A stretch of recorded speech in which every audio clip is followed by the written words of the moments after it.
Welcome to Mile High Stadium in Denver, Colorado, where tonight it's the Miami Dolphins against dramatically different roads a year ago. The Broncos returned to the Super Bowl with 11-5 record for the first time since 1978. And even though they were defeated by the New York Giants 39-20, they are favored again to go once again to the Super Bowl this year. They are very strong.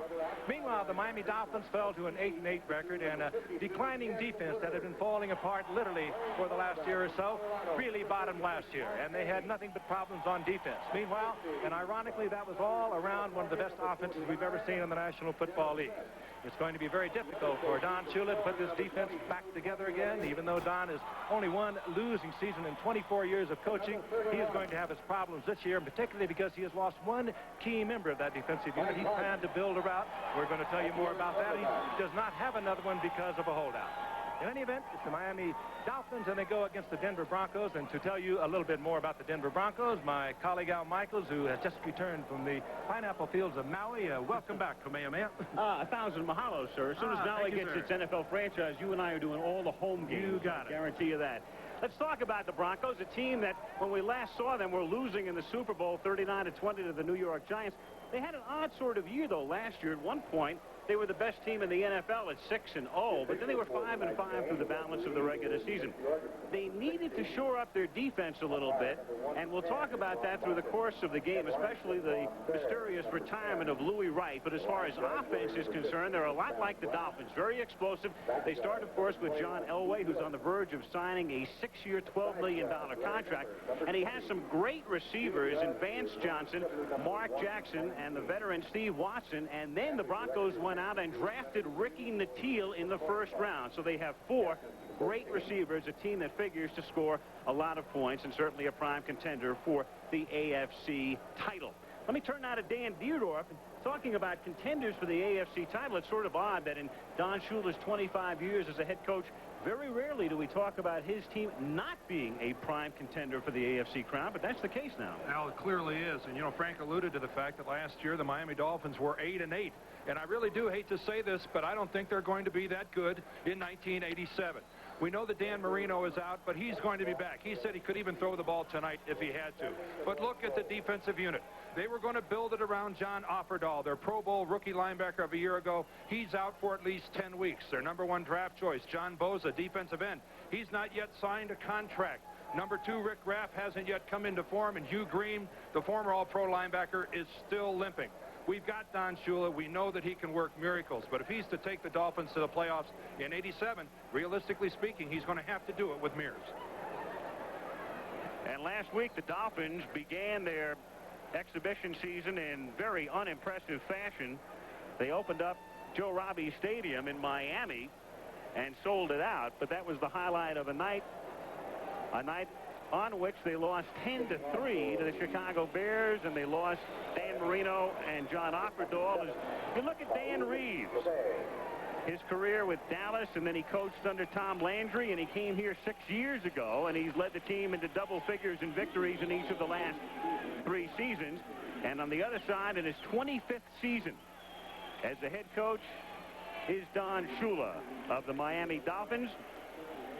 His team last year, 500, 8-8, and Don Shula looking forward to the return of Dan Marino in the last preseason game, and certainly looking forward to the return in midseason of John Offerdahl as he tries to rebuild the defense. Denver to receive.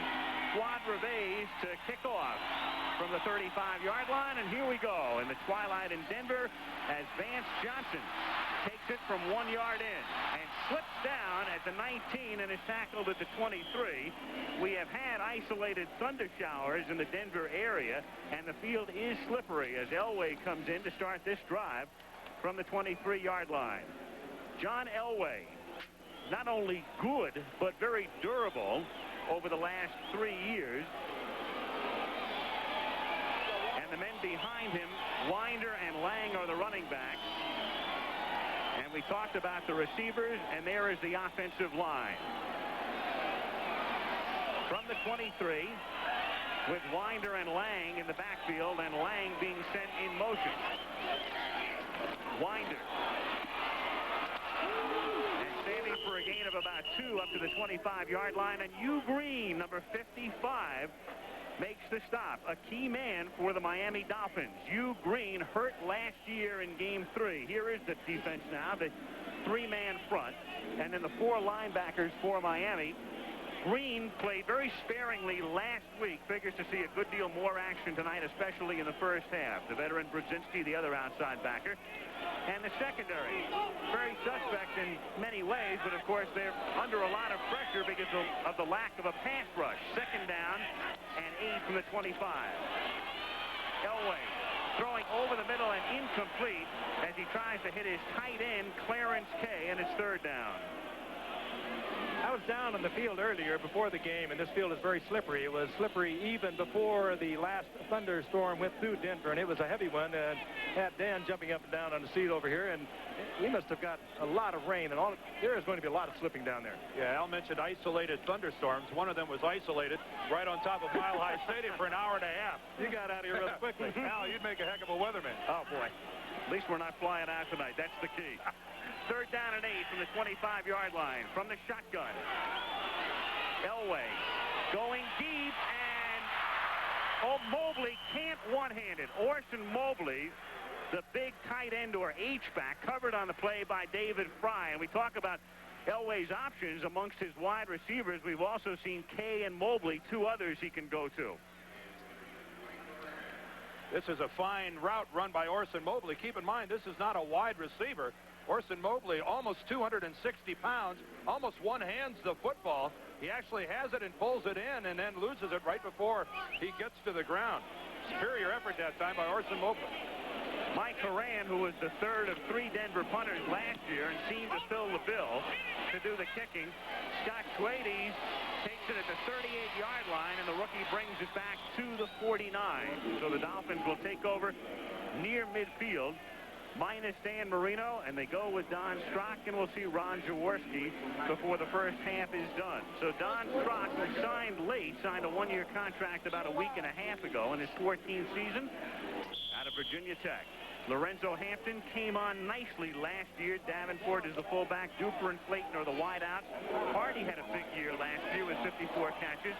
And the offensive line, led by Dwight Stevenson, as good a center as there is. From the 50. On first down, Lorenzo Hampton taking it for a gain of about 2.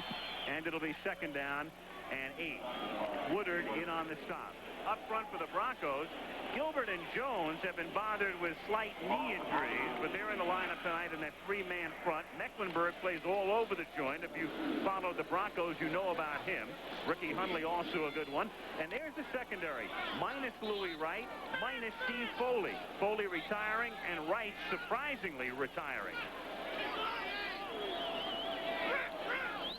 On second down and 8, Strock throwing, and Hampton makes the catch at the 44-yard line. And it will be third down and about 4 when they unpile. Hampton, even coming out of the backfield, slipped and down. He went, and he was just lucky to get up and get the completion.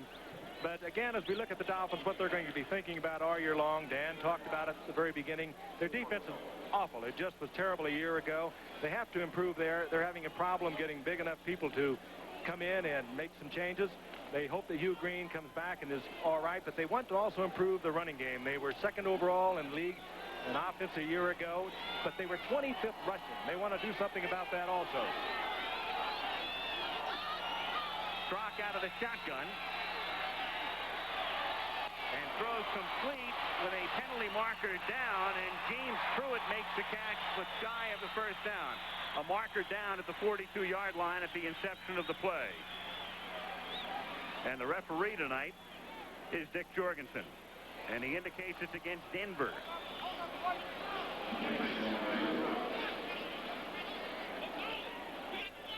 That should give Miami the first down they're looking for.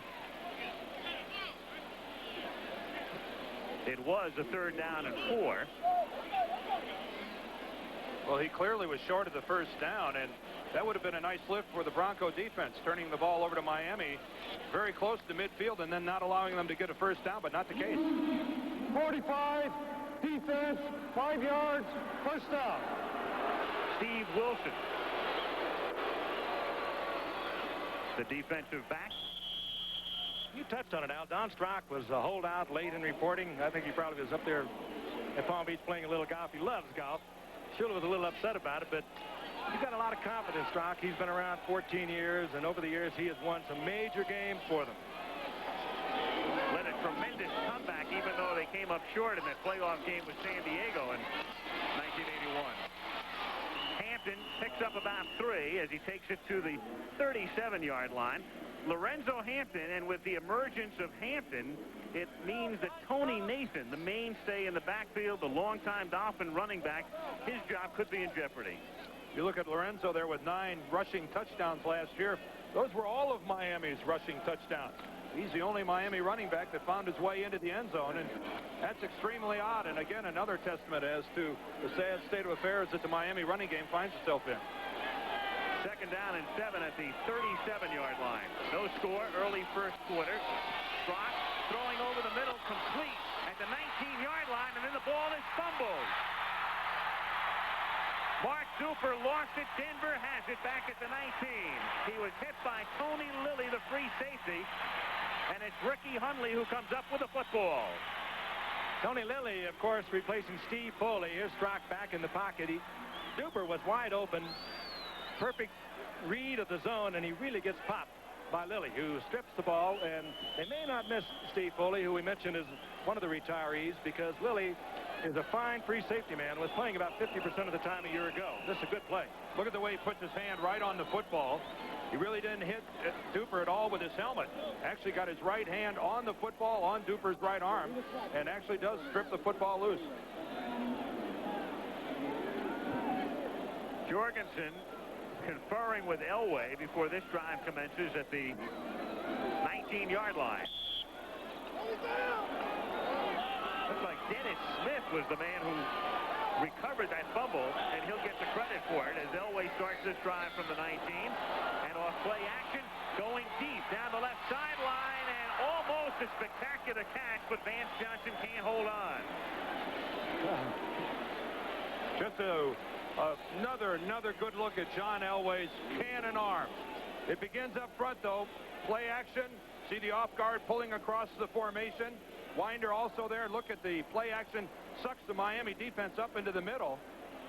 And downfield, Vance Johnson times his leap perfectly, has both hands on the football, and can't pull it in.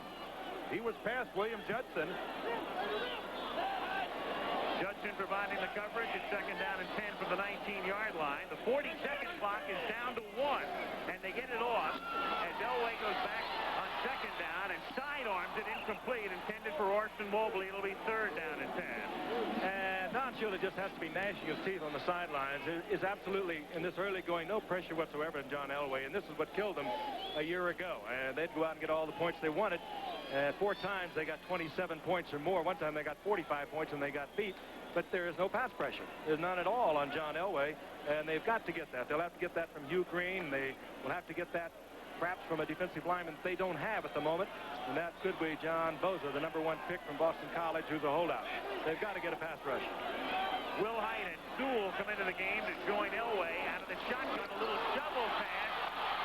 The number 30, Steve Sewell, the versatile one, and he takes it up to about the 28-yard line, but short of the first down by 2. So Denver forced to kick again. Early in the first quarter, 10:40 remaining in the first period with no score.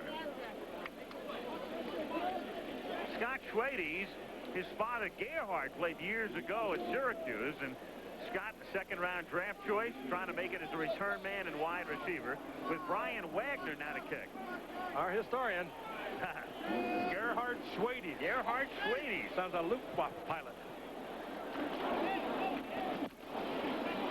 Wagner, who's trying to beat out Horan as the punter, to the 26-yard line. And Schwades with about a 9-yard run back to the 35. And from there, will the Dolphins commence drive number 2.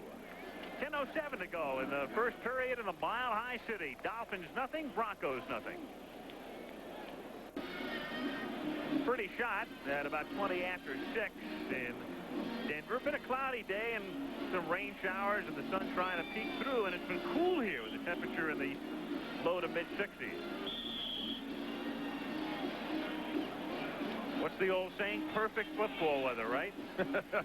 It is. You know, you talk about these Dolphins that have been laboring under a hot Florida sun. This has to be feeling awful nice to come up here and get some cool Rocky Mountain air. From the 36-yard line, Miami on its second possession and drops in the air right away.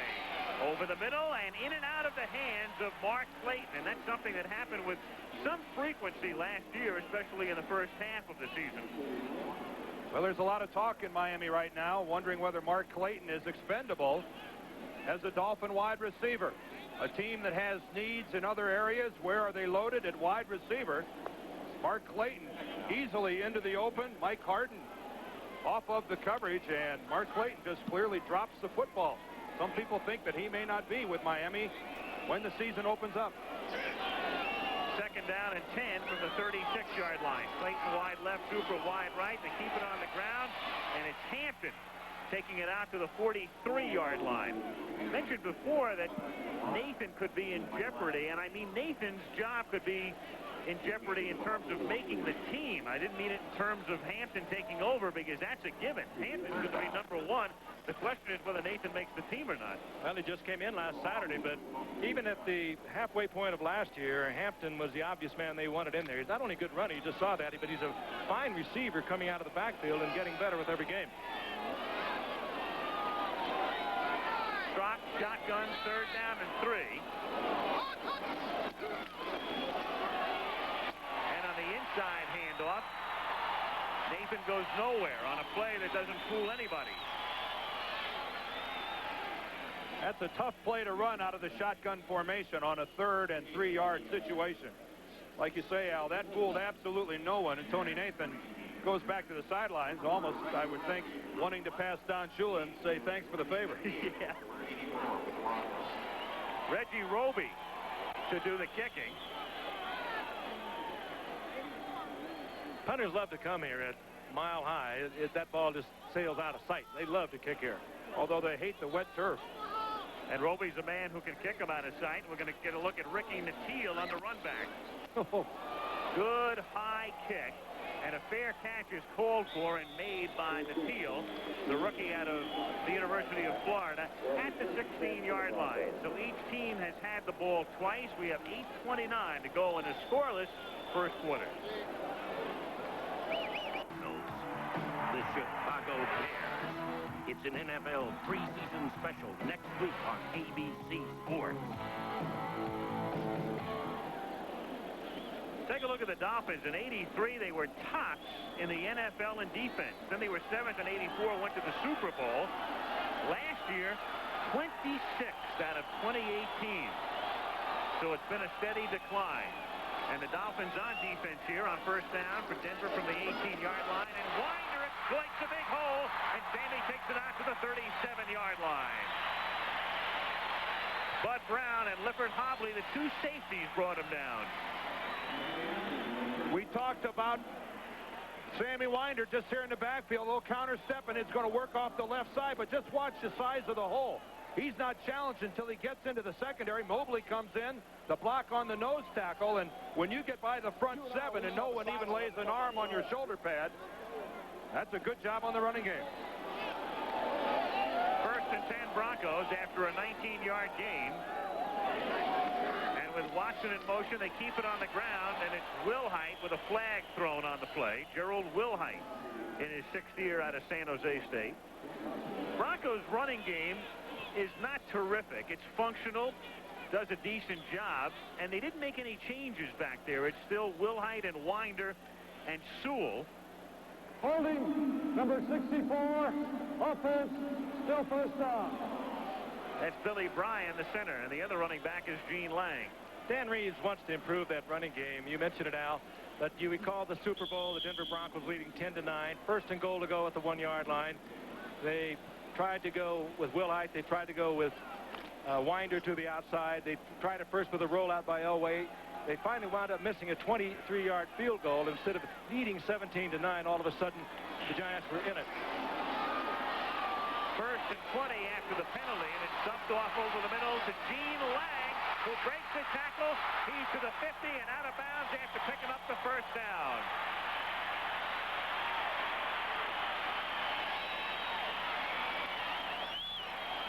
That was a well-executed middle screen. You saw the pressure on Elway, but that was by design. Let's take a look at the inside of the Bronco line. Now watch them pass block, pass block. Now they let the Dolphins go, and they turn and go upfield.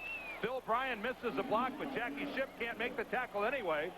And Gene Lang heads for the sidelines. A well-executed middle screen. And it works so good against a team that does not have a good pass rush because they're trying so hard, and they lose that screen altogether.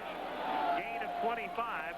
Watson in motion from the Miami 49-yard line. Keep it on the ground. Give it to Sammy Winder, and he takes it to the 45 for a gain of 4. It'll be 2nd and 6. If you look at the New York Giants and if you look at the Chicago Bears, two teams that really illustrate the new way to play defense, and that is get on the other side of the line of scrimmage, disrupt their offense, and then see what happens when the confusion sets in. The Miami Dolphins are not able to penetrate. They're not getting on the other side of the line of scrimmage. As the game goes on, see where the white shirts are as the play unfolds. This side or that side. Lang in motion on 2nd and 6. Delay. Winder through the middle, takes it to the 41, and that'll set up a 3rd and 2 for Elway and the Broncos. 6.5 minutes to go. No score in the first quarter at Denver. You know, and I think what you said, Dan, is motivating a lot of teams. They saw the new wave of exactly what you're talking about. The Bears, they're big, they're strong, and like the 49ers, they're trying to get bigger people in their offensive line. Dan Reeves is trying to do that because they did not run that ball well. We talked about it a moment ago. They were 20th in the league in yardage rushing a year ago. They know they need bigger people. 3 receivers to the left out of the shotgun on 3rd and 2, and it's a fumble by Lang, and he has to cover up at the 44-yard line. Betters is there to make sure he doesn't advance, and so it will be 4th down and 5 from the 44-yard line as both teams try to run the ball for first downs out of the shotgun. Dolphins tried it with Nathan and came up short, and now the Broncos try it and fumble. Horan to kick, and Schwades and Troy Stratford, the rookie out of Boston College, are back to receive. Horan is angling it for the near side, and it goes into the end zone for a touchback. So they'll bring it out to the 20. 5 minutes and 14 seconds remaining in the first quarter in Denver. Dan Marino, he's hopeful he'll be back by the final preseason game and certainly by the opener against the New England Patriots. Dislocated ring finger last week, taking a snap of the game against Chicago. So he's on the sideline. Brock is at the helm from the 20-yard line and going to the air and hits Mark Duper, who has a first down. He's pushed out of bounds outside the 30 by Steve Wilson.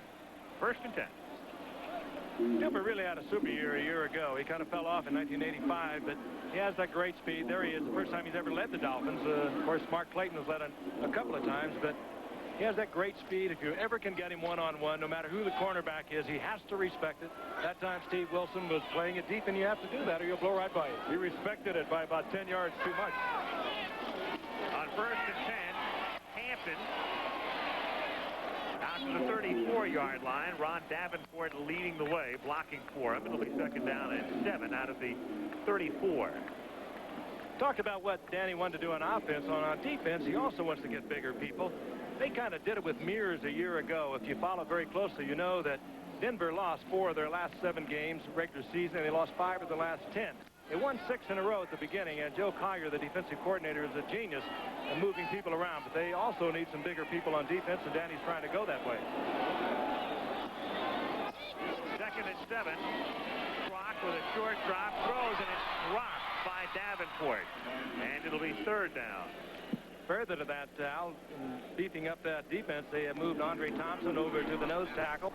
They have brought in Freddie Gilbert to open at left end. He's a big, tough youngster, even though Rulon Jones and Gilbert are both not expected to play much tonight because of sore knees. But those are the retirements, and I think that represents something like, I don't know what it is, 37 years or something like that of experience. Just incredible. And, of course, they weren't surprised by Foley or Jackson, but Louis Wright retirement took everyone in the Denver organization by surprise. He didn't retire until 2 days after he was supposed to report to training camp. 3rd down and 7. Penalty marker. Strock throws. It'll be a 1st down if it's against the Broncos because he's out to the 42-yard line is Mark Clayton, but we'll see about the call. That time good concentration by Clayton. Looked that ball right into his hands even though it was behind him. That's what you have to do over the middle. Against Miami, negating the 1st down, says Dick Jorgensen, for illegal procedure. We were talking to Dan Reeves this morning about Louis Wright, and he's not sure what to make of the whole thing. Well, he's tried to get in contact with Louis Wright, has had one brief telephone conversation with him, and that not until several weeks after he was already gone. And Dan was just shaken, as was the entire Denver team. Louis Wright, certainly one of the most respected players on the team, both on and off the field. Illegal formation. Number 84 on the line of scrimmage was covered by a wide receiver. 5 yards, still 3rd down. What he's saying there is that a wide receiver had another wide receiver beyond him who was up on the line of scrimmage. If you're not on the end of the line of scrimmage, you're not an eligible receiver. So an ineligible man caught the ball. With Louis Wright gone, if you're going to have somebody replace him, it may as well be Mark Haynes up at the top of your screen, the left corner. He was a 3-time All-Pro cornerback for the Giants, even though he hasn't played literally in 2 years. 3rd and 11 from the 29-yard line. Strock tries to dump it over the middle. It's deflected, incomplete. He was dumping it off for Hampton, and Freddie Gilbert, in his 2nd year out of Georgia and also out of the USFL, got a hand on it. Well, that has to be frustrating to Don Strock because they drop 8 guys off into coverage. Denver only sends 3 men. Freddie Gilbert's going to be coming in from the right side of our screen. Watch him work back to the inside, get that left hand up in the air, and he knocks it down, working against Ronnie Lee. Ronnie Lee, the offensive tackle, had good protection, but nice extra work that time. Freddie Gilbert looked like Too Tall Jones. Now Reggie Roby to kick. Ken Bell is back. The booming kick. Boy, you know you're a mile high after that, baby. Bell at the 10. And brings it back to the 17. If you ever trade me, Coach, trade me to Denver. 61-yard punt. 7-yard run back. 3:44 to go in the period. No score.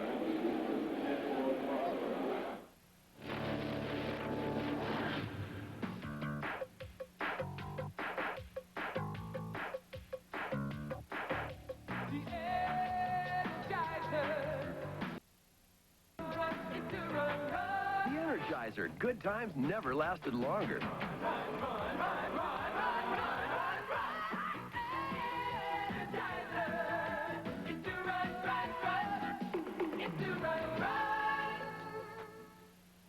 College isn't all fun and games, you know. Oh, yes. Very serious, Daddy. That's why We got my computer. IBM introduces the Personal System 2 that fits a college room and budget. I'll do my term papers with it. And? My lab reports. With power and graphics that earn top grades. And? Economic problems. And? Write home once a week.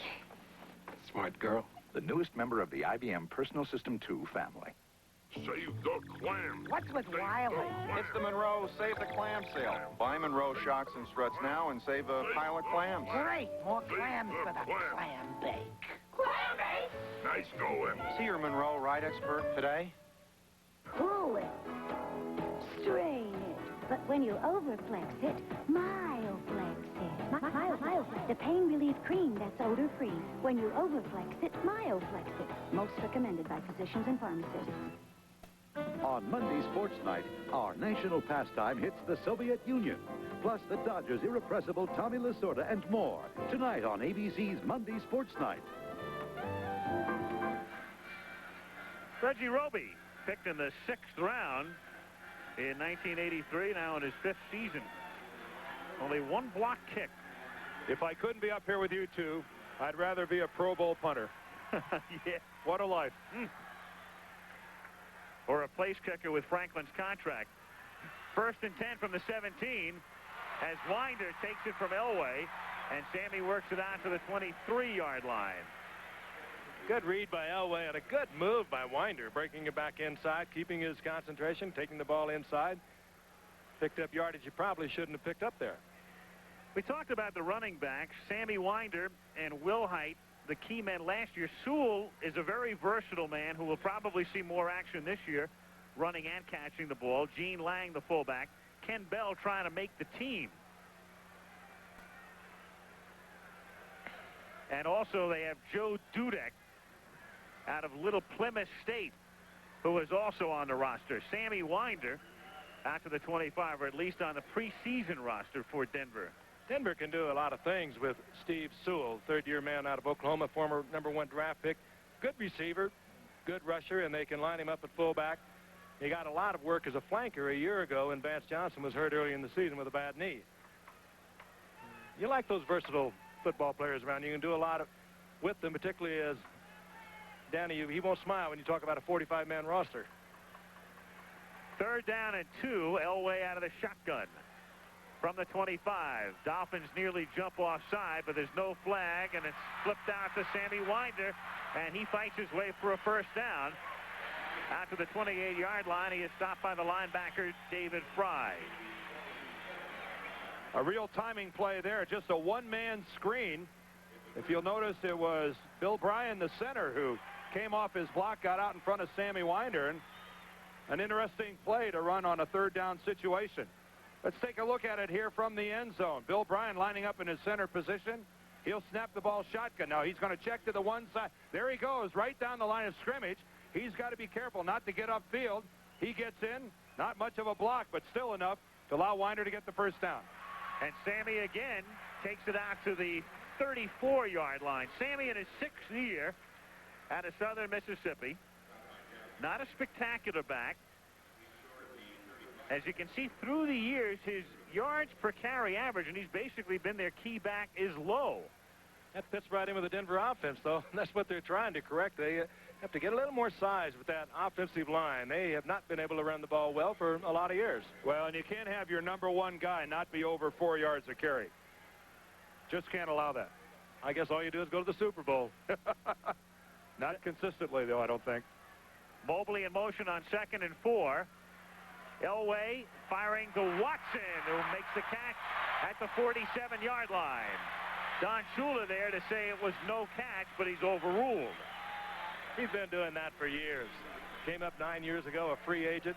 No one even gave him a chance of making the ball club, but he has come up with the big catches. He is not very fast, kind of lopes, but you give him a little bit of room, he gets his hands even near the ball, he's going to come down with it. And he'll scare you deep, too. He's caught a lot of big ones over the years. And he's probably as good at drawing interference penalties as any receiver in the league. Shula was trying to say that Watson let go of the ball on the way down to the ground, but it looked like he had it from that angle. From the 46-yard line, it is Lang who takes it out to the 50-yard line. Gene Lang out of LSU in his 4th season. And so at midfield, it will be 2nd down and 6. You know, Shula is such an enigma because off the field, he's such a cool, easy guy to get along with. And, Dan, you were talking today, this guy's a wild man when he comes out on the football field. I remember my years as a player. There was no coach who made more noise from the sidelines and who said more interesting things than Don Shula. And Dottie's little man. We've come to the end of a relatively noiseless 1st quarter with no score, and we'll be back at Mile High Stadium after this message and a word from your local station. New Chicken Little. New Chicken Little. New Chicken Little. You taste so very nice. Oh, I love your 11 herbs and spices. And your little 39-cent price. I found you at Kentucky Fried Chicken. And little darling, you taste so grand. I love to hold you in my hand. New Chicken Little sandwiches. You cost just a little, but people love you a lot. Nothing makes your day like helping others make it on their own. You bring out the pride we all feel inside. It's going to be easy next week. It's more than just a job you do. You make America work, and this fun for you. Good work. Here's to you, Beechwood Aged, for that clean, crisp taste that says Budweiser. This buzz for you. Close Encounters of the Third Kind, Sunday. Every 34 seconds, somebody buys a new Chevy Cavalier. In fact, before this day is through, over 1,000 people will drive away in new Cavaliers. There goes another one. The big one's back, and Chevy's got it. 1.9% financing on this big choice of new Chevy cars and trucks, or up to $1,000 cash back. The big one could be the best reason to see your Chevy dealer now. Are the Giants getting cancer from the Meadowlands? The story after football. In Denver, Al Michaels, Frank Gifford, Dan Dierdorf, and when Miami gets the ball next, we'll probably be looking at Ron Jaworski, who was signed Tuesday. Ron with the Rams and then many years with the Philadelphia Eagles, led them to the Super Bowl following the 1980 season, and then signed by Miami last Tuesday. So he figures to come in when Miami gets the ball back. Meanwhile, start the second quarter, scoreless game, 2nd down and 4 from the 49 as Elway goes deep and way out of bounds. It'll be 3rd down.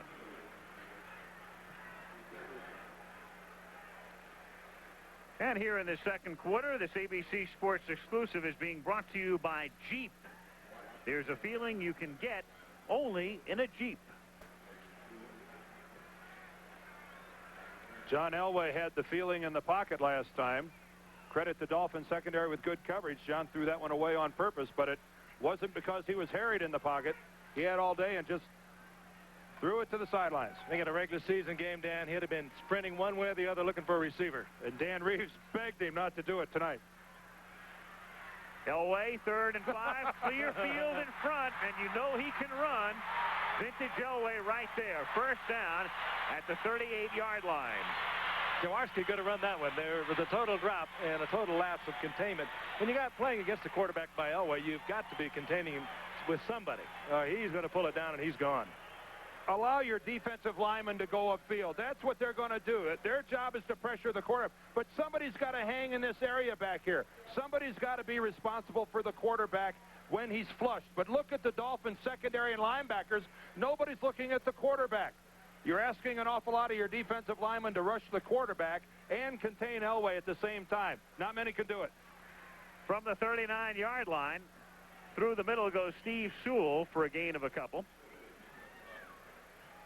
Here in Denver in Mile High Stadium, this is the home of the Denver Zephyrs of the American Association in baseball. So they have to move through the infield, do the Broncos here. I guess Elway is right at home. He spent a year in the Yankee minor league chain. In fact, there was a baseball game here yesterday. Denver beat Iowa 9-2. Tomorrow night they'll play Omaha at 7:30. Plenty of good seats available. 2nd and 8 as Wilhite fumbles at the 39-yard line. Scramble for it, and Denver winds up with it. Somehow, some way, Studdard got there. Dolphins all over it. 3 of them scrambled. The ball came out, and Studdard falls all over it. Big Dave filled up the screen there, too, didn't he? 3 Miami Dolphins were on top of the football. Again, Gerald Wilhite will break to the right behind Sewell, and the ball is out immediately. Let's see who's got first crack at it.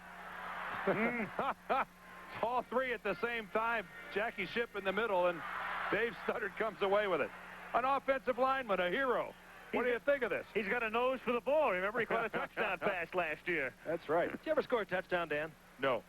All those years? I had one in my hands, and Conrad Dobler pulled it out. It was on a Monday night game. Did he score? Halloween in St. Louis, and he scored it. That's right. Did you ever want to score one, Dan? Really bad? Really, really bad. Really, really one bad. One of those achievements never quite made? You know, Frank, you're starting to sound like a running back. 3rd and 11 from the 40-yard line. Back to Wilhite the other way, and he's got room, and Wilhite exploits it down to the 22-yard line for a 1st down. That works so well with John Elway. When he starts to move to the right, you got to think run. Everyone thinks pursuit. Let's take a look. Let's take a look at John Elway. He's back here in the shotgun formation. All the flow is going to be this way, but watch Wilhite come back across. A designed play all the way. Bump, bump, make a block, let the flow go. Nice acting by Gerald Wilhite. That is a tough pass for a quarterback to throw, Frank, to get it out in front of his man. He has such a strong arm, no problem for John Elway, throwing completely back across the field and in total confidence. Dolphins moving around on defense. Keith Bishop's still down in his stance. I think he's trying to say it's not me. He's right. It wasn't him. It was Studdard. That's an offensive lineman's way of saying, I didn't do it. I don't want anyone to think that I'm the guy that jumped. I'm surprised he didn't point at Bishop. Dave Studdard so excited at recovery. Look at Keith Bishop right here. Dave Studdard moves right here, but watch Bishop. He's not going to come out of his stance at all. Even though he's going to get touched by one of the Dolphins, he's not moving at all. But Dave Studdard jerked on the left side, number 70. Good news and bad news. Fumble, then penalty. 1st and 15 from the 27. Elway buys time, goes deep, too deep. Intended for Clarence Kay at the back of the end zone. Oh, and he had Kay off the line of scrimmage, wide open, no one even near him. Elway, however, was busy with a little bit of a pass rush back there. When he finally slid out in the pocket, Kay had to break it off, and he was covered. Clarence Kay, they thought he'd be pressed a little more in training camp than he has been by Orson Mobley, but he's had a fine training camp. Achieved a little notoriety in the Super Bowl, didn't he? CBS loved him. Yeah. Frank. You get all those machines, it's hard to wrap them back and forth. Last time I bring up a tender subject in this booth. Oh, I worked for him for years. I mean, let's tell it like it is. They had a problem. I'm going back to Maui. We've got a timeout. We need it. 12:14 to go in the first half. Miami nothing and Denver nothing. Jeep Cherokee has just been reborn. It can now be ordered with a 4-liter, 6-cylinder, 173-horsepower engine. Nothing in Cherokee's class even comes close. In fact, with this engine and a choice of 2 or 4 doors and 2 shift-on-the-fly 4-wheel drive systems, you could say nothing's in Cherokee's class. Now get 1.9% financing or up to $1,000 cash back on select Jeep Cherokees. Around here, raisins are big business. So when Kellogg started putting 2 scoops of raisins in the Raisin Bran, I knew we had problems. It's simple.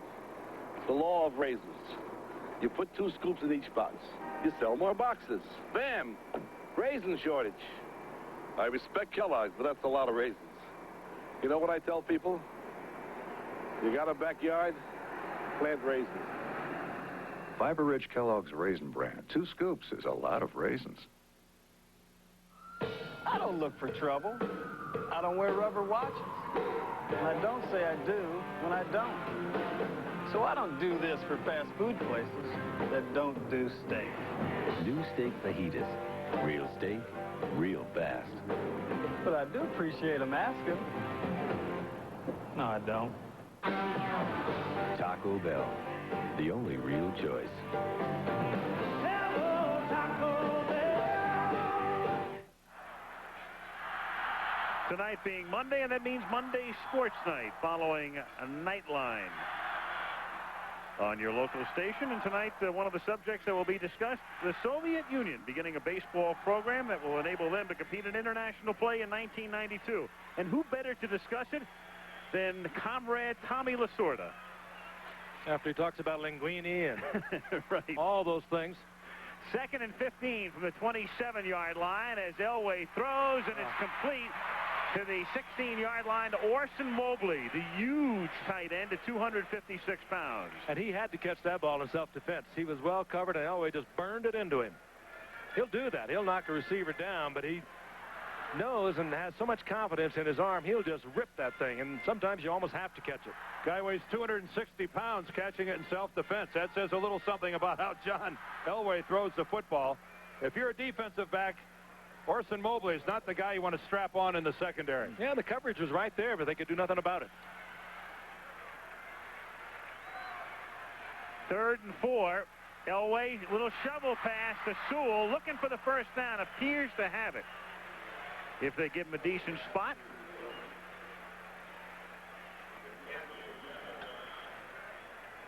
Don McNeil coming up to make the play. And a 1st and 10. Steve Sewell right here, the man in motion. Watch him come up through the hole, but watch him follow his guard. Keith Bishop, number 54. Sewell should have cut back to the inside, gets impatient, leaves his man and heads to the outside. He'd have stayed maybe a little bit on the hip of Bishop. He might have had a little better luck. He had to bring that back inside. That might have got into the end zone Might have scored. had he broken behind that block of Bishop. I think you're right, Frank. Well, that makes offensive linemen mad. 1st and 10. Will Height chugging his way down to the 8-yard line. Stopped by David Marshall, second-year linebacker out of Eastern Michigan. When a back misses a cut like that, an offensive lineman in the movies or now the videotapes on Tuesday, when they look at that, what do you say to them? This high-priced back misses the cut. It depends how often they do it. I mean, if they make a habit of it, yeah, you do say something. And a lot of times it doesn't really breed a lot of good feelings in the locker room. But that's the thing about being a lineman. You never find out until the next day. 2nd and 7, and they send the rookie Natil in motion. He gets bumped out of the play, and Elway, after slipping down, improvises. He's inside the 10, and he's in the end zone for a touchdown. Well-planned play. Typical Denver Broncos. Nobody does that better. And John Elway beat the blitz that time. This is Hugh Green. Watch Hugh Green come on the blitz. He's got a shot at John Elway, but when John goes down, Hugh Green loses sight of him. Look at Hugh come in. He beats his blocker. He can't contain himself, and here he comes. I think before the knee problem a year ago for Hugh Green, it would have been a different Hugh Green. He was so agile, so quick. He's not big, 225. But that time, he could not put the brakes on. He could not make the move that would bring him to Elway. They're going to have to wait, I think, quite a while for Hugh Green to be back a full 100%. Rich Carlos with the extra point, 7-0. Again, John Elway, the good onside protection. Notice there's no one in his face. That's what allows him to go to the ground and come back up. When Green can't make the reaction, this is the kind of football that money can't buy. You either got it or you don't. John Elway's got it. They're trying to buy it. Zenith's clean, cube-shaped styling gives you so much screen from side to side and corner to corner, it makes watching television a whole new ballgame. Zenith. Quality. I like Wheaties because they're just like running backs, crispy when you crunch them. I like Wheaties because they're just like linemen. They got no sweetness packed in. Let's go tell your mama what the big boy needs. This is Jeep's all-new 4-liter 6-cylinder engine. It has sequential molded-point electronic fuel injection. It puts out 173 horsepower and 220 foot-pounds of torque. But most important, if you put this new engine in a Jeep Cherokee or a Jeep Comanche, you're going to see more speed and power than you've ever seen from vehicles like this. Just remember where you saw it first. Get 1.9% financing or up to $1,000 cash back on select Cherokees and Comanches. Hey, how you doing? Good. In fact, I feel like light. Hey. What the? Uh-oh.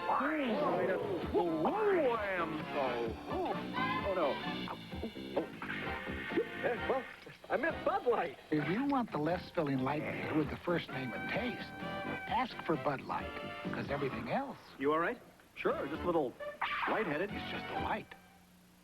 They gather from around the world to speak one language, baseball.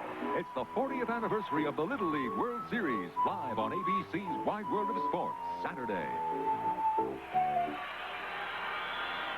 The Denver Broncos are on the board with 10:55 to play in the first half. John Elway slipping down, getting up and going into the end zone as Carlos kicks off. Schwades and Stratford, the two rookies, are deep, and it's Stratford out of Boston College from the 1. To the 20, and a flag goes down as he goes down at the 23-yard line. And Ron Jaworski coming into the game, drafted in 1973 by the Rams. Ironically, he and Don Strock both going in the same draft.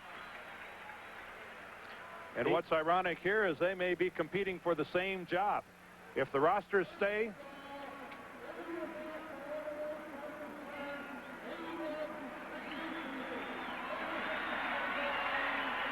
can't do it anywhere anymore. No, Dick Jorgensen gives us a call. As I was saying, though, if the rosters stay at 45, and that'll be a subject of collective bargaining between the players and the owners in a couple of weeks, if they stay at 45, the Dolphins may only go with 2 quarterbacks. And it may be either Jaworski or Strock for that backup position. Right now you're looking at a quarterback with a lot of strange numbers in his head. So Jaworski, after the personal foul against Stratford, starts deep in his own territory and gives the ball to Stratford, and he slips down at the 6. And the graphic illustrating at halftime, we'll talk about that supplemental draft involving Chris Carter of Ohio State, Charles Gladman of Pittsburgh. We'll talk to Tex Schramm and Mike Gottfried at the half. And an interview with Dan Marino, and we'll get his injury update. Mike Gottfried, the head coach of the University of Pittsburgh. We had a chance to talk with Ron Jaworski today and said it isn't too complicated. The numbers, the O's and the evens and the odds are in the same place as they were at Philadelphia, but all the terminology is different. 2nd and 11 over the middle. His first pass is a Dolphin. It's a completion to Troy Stratford, who takes it out to the 20-yard line. So Jaworski fighting for a spot on the opening day roster, and so is the man who receives it, Stratford, the rookie. Well, one thing Ron Jaworski does have is pocket sense and pocket know-all. He knows where he is, and he stands there. Keep in mind, he was back in his end zone. Stratford, though, wide open on the play. Ron Cooley delivers the football. Ron Jaworski is a tough man. He's had to be over the years. Guy's been sacked 3,000 times. Tom Brown, a rookie out of Pittsburgh, with Stratford in the backfield on a 1st and 10. It's dropped by James Pruitt, the second-year wide receiver out of Cal State Fullerton. A man you would think, if they're going to find Clayton expendable, it's because of this man, Pruitt. You know, I'm talking to Don Shula today, as we all were. He said nothing other than the fact that it is just rumor that has been generated by the fact the one place where Miami is strong is a wide receiver, and partially because of James Pruitt development and Scott Schwades, the rookie from Syracuse, who can also run back punts. But you got a feeling it's going to be very difficult to let a Clayton go unless you get something extraordinary. 2nd and 10 from the 20-yard line. Stratford breaks a couple of tackles and a nice move taking it out to the 30-yard line, close to a first down. And he has it. You know, getting back to the Clayton story that we were talking about, Frank, you know, a lot of times you're not looking to trade a Mark Clayton. It's just that you have desperate needs in other places. And the Dolphins right now have some desperate needs defensively. They a little weak on the defensive line. At linebacker now with Offerdahl out, there's a real question mark there. And if James Pruitt develops over the course of the preseason, he's not going to do it by dropping passes like that. If they need to find a place for this guy to play, that place is a place that's now occupied by Mark Clayton. You don't go trying to peddle them, they'll come to you. Oh, are you kidding me? 1st and 10 from the 30-yard line, and Tom Brown, a rookie out of Pittsburgh, trying to make the roster, is stopped by Ricky Hundley, the 4th-year linebacker from the University of Arizona. Well, he's turned into a beauty. He is tough. He's very physical. He led last year in tackles. Just a good linebacker. Would he be a doozer for a 4-3 defense in the middle? And yet Cincinnati not real happy with Ricky Hundley. There were problems there. They gave up on him and moved him out, and he just couldn't be happier here in the Mile High City. Jaworski out of the shotgun for the first time on 2nd down and 9 from the 31. Protected well, going deep, man open and incomplete off the fingertips of Scott Schwades. Just off the fingertips, too. A well-thrown football. I think if this field had been a little harder, Schwades would have had that, and he might have got 6 out of it. It's hard to move on it. We talked about it earlier. It's very soft. But, Dan, you were talking about being sacked 3,000 times as we look at the past. I think it's an interesting stat that Steve Hurd, our Mr. Univac, came up with, that for his career, Marino is average being sacked once every 36 attempts. Jaworski has been, over 14 years, been sacked once in every 12 attempts. That hurts. What do you think it was last year for Randall Cunningham? Sacked over 100 times. 3rd and 9. Penalty. Speaking of, yep. Andre Townsend might or might not get credit for it. Let's see what the penalty's about. And it's against Denver. Offside. Good way to get to the passer. Good way to give your defensive coordinator and head coach a heart attack.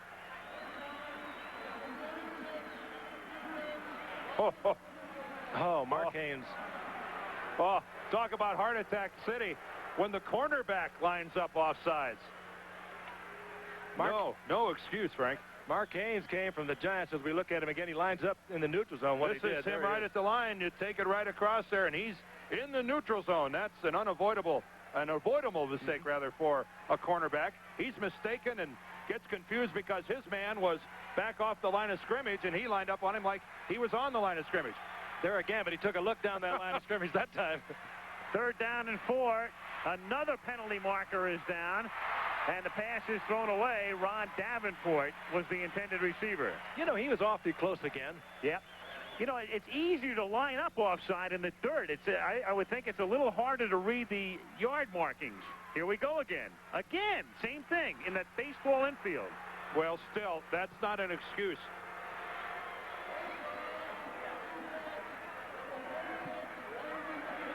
He's got it down. You got to be kidding me. No. It's exactly the same situation. Here's this wide receiver, but look how he's back off the ball. Mark Haynes is looking at the receiver, not the line of scrimmage. You've got to glance down and look at the football, not the guy across from you. You know, Dan, he is really incensed because he did look down there. He thought he was all right. Well, great way to get out of the game. He can't go for the hat trick because he's on the bench, and in to replace him is Bruce Plummer, the rookie. Pruitt is in motion. And Miami, after getting the 1st down, in a bizarre way, gives it to Stratford, and he picks up about 9 to the 50-yard line. Troy Stratford. Going back to Mark Haynes, George Young of the Giants and Bill Parcells got 2 second-round draft picks in the 6th for Mark Haynes, and they did pretty well with it. They got Eric Howard, who could become a starter at nose tackle in the 2nd round. And they got Pepper Johnson, who's starting right now at inside linebacker because of the holdout of Gary Reasons. And they got Doug Reisenberg, defensive lineman, is probably going to make the football team, all for Mark Haynes. 2nd and 1. Denver leading 7-0. 2nd quarter. Davenport through the middle. Davenport trying to play back to his rookie year. He had a great year in '85. And then an off year last year. Ron Davenport, 3rd year out of Louisville, picks up the 1st. Who's got to really work to make this Dolphin team this year. Last in the NFL. Of course, there's a reason for that. When you are numero uno throwing the football, you can't have everything. But still, they would like to run the football a little more consistently when they need to do it. They thought they progressed well last year towards the end of the season, and they can do it. They've got the talent, especially up front on the line. A couple All-Pros there. Needs to kill the clock and keep your defense off the field. 1st and 10 from the 48. They swing it out to Tom Brown, and the rookie from Pittsburgh takes it down to the 41-yard line, where it'll be 2nd and 3. Bruce Plummer comes up to make the tackle.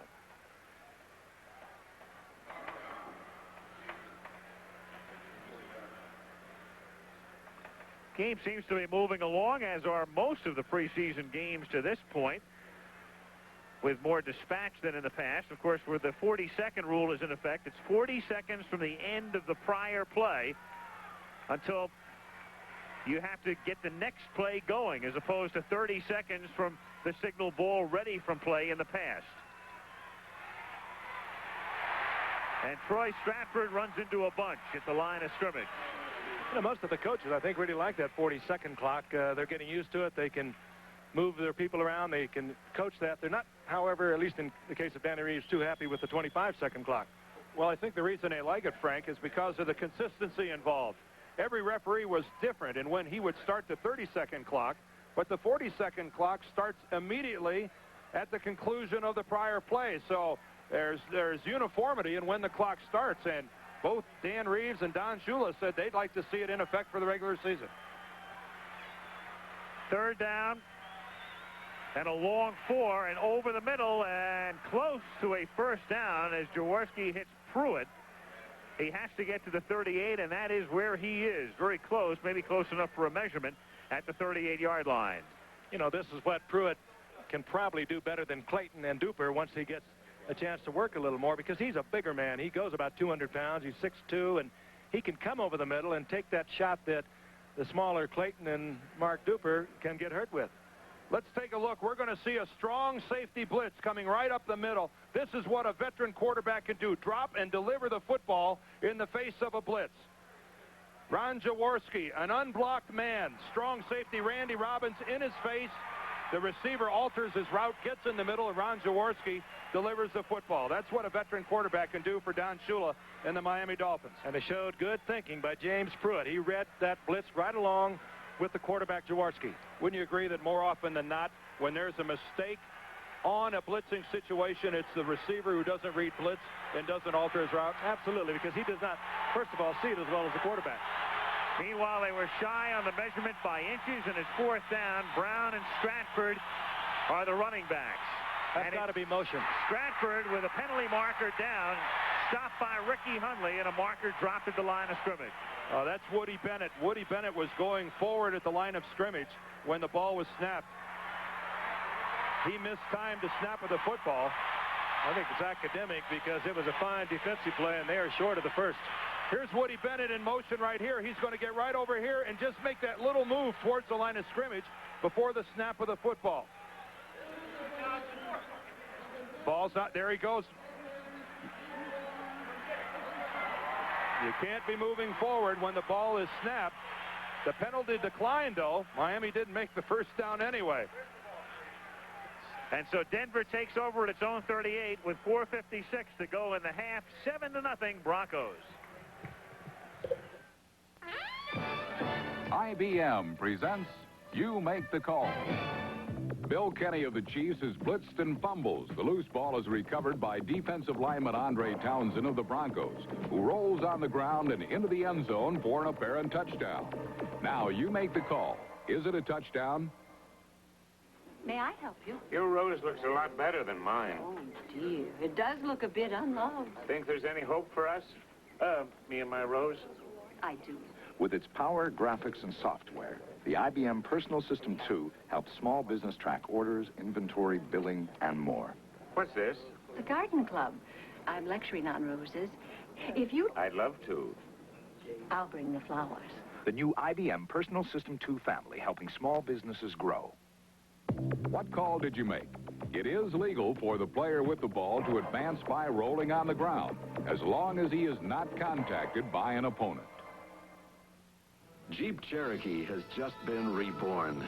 It can now be ordered with a 4-liter, 6-cylinder, 173-horsepower engine. Nothing in Cherokee's class even comes close. In fact, with this engine and a choice of 2 or 4 doors and 2 shift-on-the-fly 4-wheel drive systems, you could say nothing's in Cherokee's class. Now get 1.9% financing or up to $1,000 cash back on select Jeep Cherokees. Tomorrow on Good Morning America, women who box. Why do women enjoy boxing? And Steve Fox will travel to Ireland, the Emerald Isle. Plus Michael Caine. Tomorrow on Good Morning America. He's been here for 19 years, one of the best in the business. And, Dan, I know you played against Denver many times, and he can confuse an offensive line like perhaps no other defensive coach. Well, he likes multiple formations, and that's something that's become vogue around the league. He was doing it early, though. Elway, play action, 1st and 10, going for it all from the 38-yard line. And did he make the catch? Did Natil make it? Incredible catch.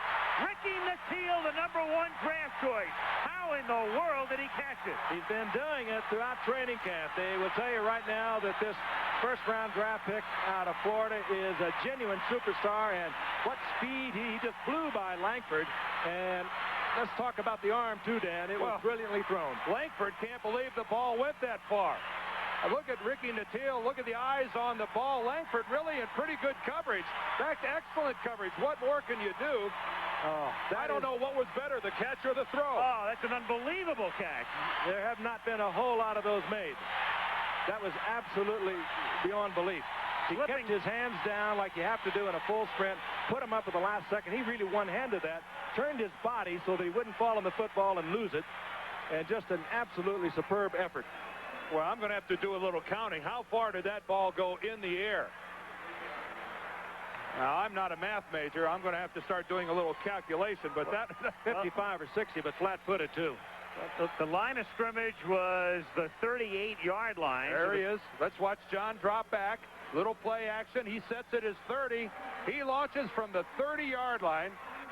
And Natil actually makes the catch with the ball right at the 12-yard line is where the ball came down. 58 yards. A modest little toss. With a one-step delivery. With touch, a spiral, and perfection at 58 yards. What a great combination. Just what the Broncos need. Another weapon, huh? From the 8-yard line, 1st and goal, Denver. They lead 7-0. Sewell goes in motion, keep it on the ground. Wilhite, penalty marker. Wilhite winds up in the end zone. He was stopped at the 1, though, and there's a marker down. Holding Broncos. You hate to see that. You get a good play, big play, your team is all fired up, and then you get a holding call that's going to back you up. I know Miami thinks it's pretty neat.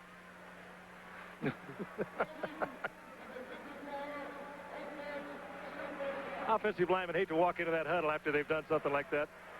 Keith Bishop. Usually they don't say anything. They just glare at you, huh, Dan?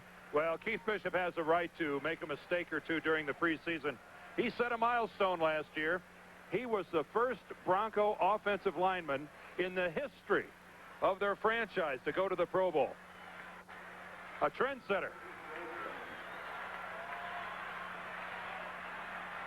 1st and goal from the 17. Wilhite again.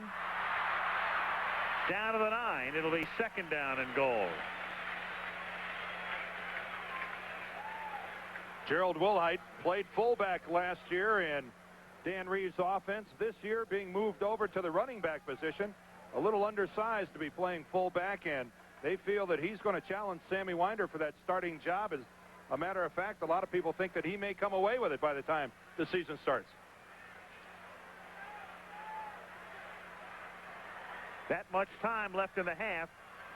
Mobley and Kay, the pair of tight ends, are in, and they send Mobley in motion. And Sewell looks to throw and then drops the football. It's a live ball, and he has to cover it up at the 21-yard line. It's Garo Yepremian. You know what happens? That field is very wet, and there is a little bit of mud that will come up with that ball from the snap of the center. Elway's used to handling it. We talked about Sewell's versatility, and he is able to throw the football. He's thrown in the past, but it's probably damp right there where he's trying to grip the football. It looks a little silly, but if it looks silly, you can imagine how he feels. Go into the necktie business. Garo will be remembered more for that than one of the records he set at Miami. Well, he had some handsome neckties. Did you ever have one of those? Very colorful. Look like carpets. 3rd down and goal from the 21, and the screen over the middle. Sewell gets inside the 10 and works it down to the 5-yard line. Well, that's the exact same play that we saw in the first quarter, only it was Gene Lang running the middle screen. Same play, different face. That time Steve Sewell really just gets back down to where the Dolphins were before the penalties pushed them back. Rich Carless will kick this one from the 13-yard line, 23-yard attempt. And Gary Kubiak, who figures to be the quarterback in the second half for Denver, Spelling Elway will do the holding. And before they can get it off, we've got the 2-minute warning. So the game moving along rapidly as Denver gets ready to set up for a field goal. Broncos lead 7-0. It was so simple. Really, a direct electrical charge here heats up the carbonized filament here, which in turn excites the gases trapped in here. And wow. Well, it's very nice, Thomas. But I wanted a Bud Light. If you want the great taste of Bud Light, ask for it. Don't feel bad, Thomas. It's not a complete loss. Bud Light, because everything else is just a light. 1969, the Aishau Valley. The Screaming Eagles of the 101st Airborne Division were engaged in the bloodiest battle of the Vietnam War. I'm going to save your life and you're going to save mine. It wasn't a battle like you see in the movies. It really happened. It don't mean nothing. It don't mean nothing. Hamburger Hill, a true story. Rated R. Opens Friday, August 28th at a theater near you. It's touch and go, but you're thinking about those Mars roasted almonds. You're looking for that little reward. Yeah, you're hanging on 'cause you're dreaming about that Mars buttery caramel. You've got your mind on a Mars. A Mars bar makes it all worthwhile. You've earned your Mars bar, one great little reward. Al Michaels, Frank Gifford, Dan Deerdorf in Denver, where the Broncos lead 7-0 and try to make it 10 here as Rich Karlis is in to attempt a field goal. Kubiak to hold at the 13-yard line. And Keith Bishop to do the snapping.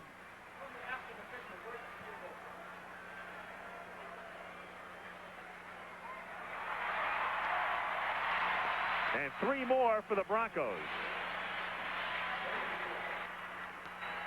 So Denver now on top by a score of 10-0. The Broncos coming in with a record of 1-1 in preseason play, losing to the Rams in London and then beating Green Bay last Saturday night in Tempe, Arizona. Coming up at halftime, the NFL will hold a supplemental draft, and we'll talk about that with Mike Gottfried, the head football coach at the University of Pittsburgh, and Dallas Cowboy President Tex Schramm, a very controversial issue. And we'll get the latest on that at halftime with Gottfried and Schramm. And also, Frank will talk with Dan Marino and get that injury update in regard to his dislocated ring finger and return at the end of the preseason schedule. Well, you think of all the problems that could arise with what has transpired to bring about that supplemental draft, and they are numerous and none of them are good. Well, the league, quite simply, wanted to avoid litigation. They didn't want to have it tied up in the courts, very costly, and a case they might lose. I think there's no question they would have lost this one. Brian Wagner to kick off. Good deep kick, and it's taken about 4 yards in by Schwades, who slips in the baseline and still comes out with it. And a flag goes down as he brings it out to the 20-yard line.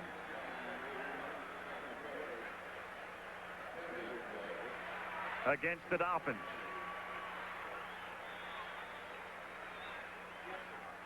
So Dick Jorgensen will let us know.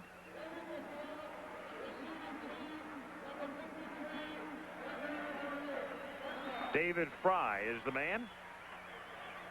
And he cost them 10. A reminder, next Monday will be at Soldier Field in Chicago, and Jim McMahon could make his debut in that one, his 87 debut. Bears against the Cardinals. Dan would have a little trivia for you. What's the oldest franchise in the NFL, the Bears or the Cardinals? The oldest continuous franchise in the NFL is the St. Louis Cardinals. Of course, starting as the Chicago Cardinals, but the Cardinals, the oldest franchise in the league, and Charles Bidwell in the Hall of Fame once lent George Halas $5,000 so that he could keep the Bears afloat. Wonder if he ever got it back. Bet you were. Don Strock is back, and Strock goes over the middle and behind Clayton, and it'll be 2nd down and 10.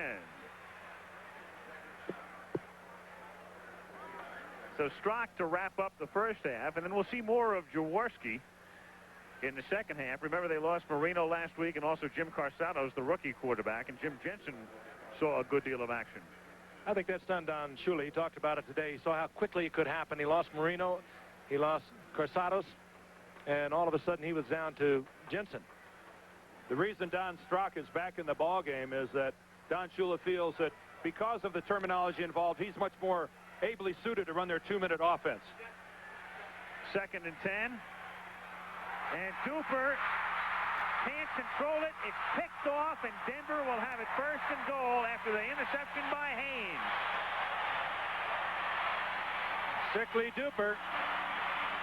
Strock had it right in there, right in his hands, off the fingertips. Had a couple dropped a moment ago. Clayton didn't turn around for one, but you might have had a better shot at it. This one right through the hands of Duper. Don Strock has thrown the ball tonight, I think, extremely well. What more can you ask than that delivery right at the face of Mark Duper? And the tip drill, Mark Haynes in the ball game at the right time, onside. Yeah. Pleasant change of pace, and therefore the interception. The Dolphin wide receivers all taking turns, though. Pruitt, Clayton, Duper, all dropping balls tonight. First and goal, Denver at the 8-yard line. And Elway looking for another 7. Incomplete, intended for Sewell. For John Elway, even though that's incomplete, is so dangerous down here because he'll move out of that pocket even on a drop back, and he'll let his receivers buy time. The defenders, of course, cover so close when you get down inside the 15 or 20-yard line. They're playing the receivers so tight, but Elway is a type of quarterback that can slide out until that receiver can uncover. And he can do it time after time, too. I mean, the guy never seems to be fatigued on the football field. That's got to be very discouraging to a defensive lineman chasing him. Elway on second and goal. Speaking of. And incomplete. Clarence Kay, and I think the signal on Kay was that he had actually stepped out of the end zone. Even had he held on to it, the indication was that he had stepped out, and once you step out, you can't come back in. Elway, as a matter of fact, makes you look a little silly. He really does. He moves around, and he's so effortless. He's a great athlete, and he just reads everything. Well, look at that throw. Moving to his left, throwing back to his right, and it's a perfect throw. I mean, absolutely perfect. Falling away on his heels, running to his left, the right-handed quarterback, didn't even throw over the ball, sidearm, and it was perfect. Making it look easy. Third down goal, Elway wobbly, but it's caught for the touchdown. Clarence Kay. Kay made up for the last time. Great catch. He beats Glenn Blackwood, so it's the ugliest of his 3 passes, but it's worth 6. And into the best Dolphin coverage. Glenn Blackwood was all over Clarence Kay. Particularly down here, Blackwood covers so well when you're in close. Glenn Blackwood thinks that's my ball all the way. It's coming right at him. Clarence Kay moving left to right, comes in and makes a nice catch. Kay connected. He weighs about 240, and Blackwood probably saw little white flashes. While the other safety was blitzing, Bud Brown. Mike Clendenin trying to win the job from Carlos, but that's going to be very difficult as the man who kicks the extra point. I never played quarterback, but how long do you have to play the game before you can throw it right at a player like that and not be nervous about it? I mean, that ball was headed directly at Glenn Blackwood for 15 yards. Kay nowhere in sight and comes in and makes the catch. That's conditioning that takes a long time, Frank. Danny believes so much in himself now. He really has settled down. We talked about it earlier. He'll go to a covered receiver because he knows he can put so much on it that he can get it in there. That time, he came right back to Kay, who had stepped out of bounds on him and could have given him a touchdown had he held on to the previous play. And he comes right back to him, has all the confidence, but he's got confidence in himself, and he's a great athlete. He makes it look so easy. But that drive against Cleveland last year in the playoffs to go into overtime. 15 plays, 98 yards. He could have blown it on any one of those 15 plays. It was absolutely spectacular. Why does the press box shake here? Does it make you nervous, too? This whole stadium shaking. And it's preseason. I know. 17-0 Denver. Scott Schwades with the run back. And a good one, and Schwades nearly breaks it all away, and a flag goes down after the tackle at the 45-yard line. Randy Robbins was in on the stop. And they'll tack on a few more against Denver. Well, Miami is going to start off in pretty good position here.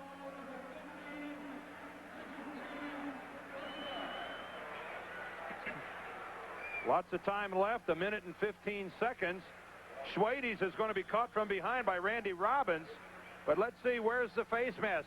Well, right there, it's actually by the kicker. Clendenin gets his hand, drags him down. Of course, kickers don't spend a lot of time in tackling drills. At the 50, 1st and 10. Miami, they're down by 17. Strock, the quarterback, to Nathan. And he has a first down out of bounds at the 35-yard line.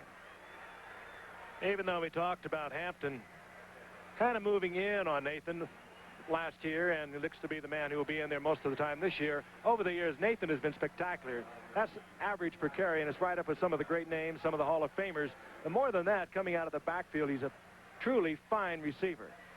Unfortunately, Hampton does it almost as well and does it a little faster. He's a little bigger. And Hampton looks to be the heir apparent.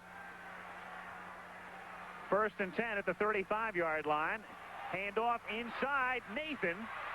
And another first down as he takes it to the 20 for a gain of 15. Nathan just came in this past Saturday. Now in his 9th year. He'll be taking some deep breaths out there in this 5,000-foot elevation. From the 21-yard line, Pruitt makes the catch at the 19. And he stopped at the 17, and Strock takes a timeout with 38 seconds remaining in the first half. The Dolphins still looking for their first touchdown in preseason play. Remember, last week only 3 against Chicago, and tonight nothing against Denver thus far. Schwade's put them in good field position with that kickoff return for a drive that now has them down at the inside the 17-yard line. But they would like to get something happening. You get the feeling this team is really kind of low. I mean, they know themselves how many problems they have defensively. And you almost every day when you pick up the paper, you watch the news, you anticipate a move by that man in the middle, Don Shula, because he most certainly knows this defense has got to be changed. John Boza, the #1 draft pick, defensive lineman he counted on, is out. And perhaps the biggest loss was the great rookie from a year ago, John Offerdahl.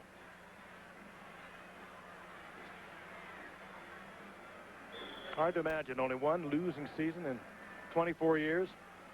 1980, he was 8-8. The next year, they came back. They were 11-4-1. 2 years later, they were in the Super Bowl. So how can you read it?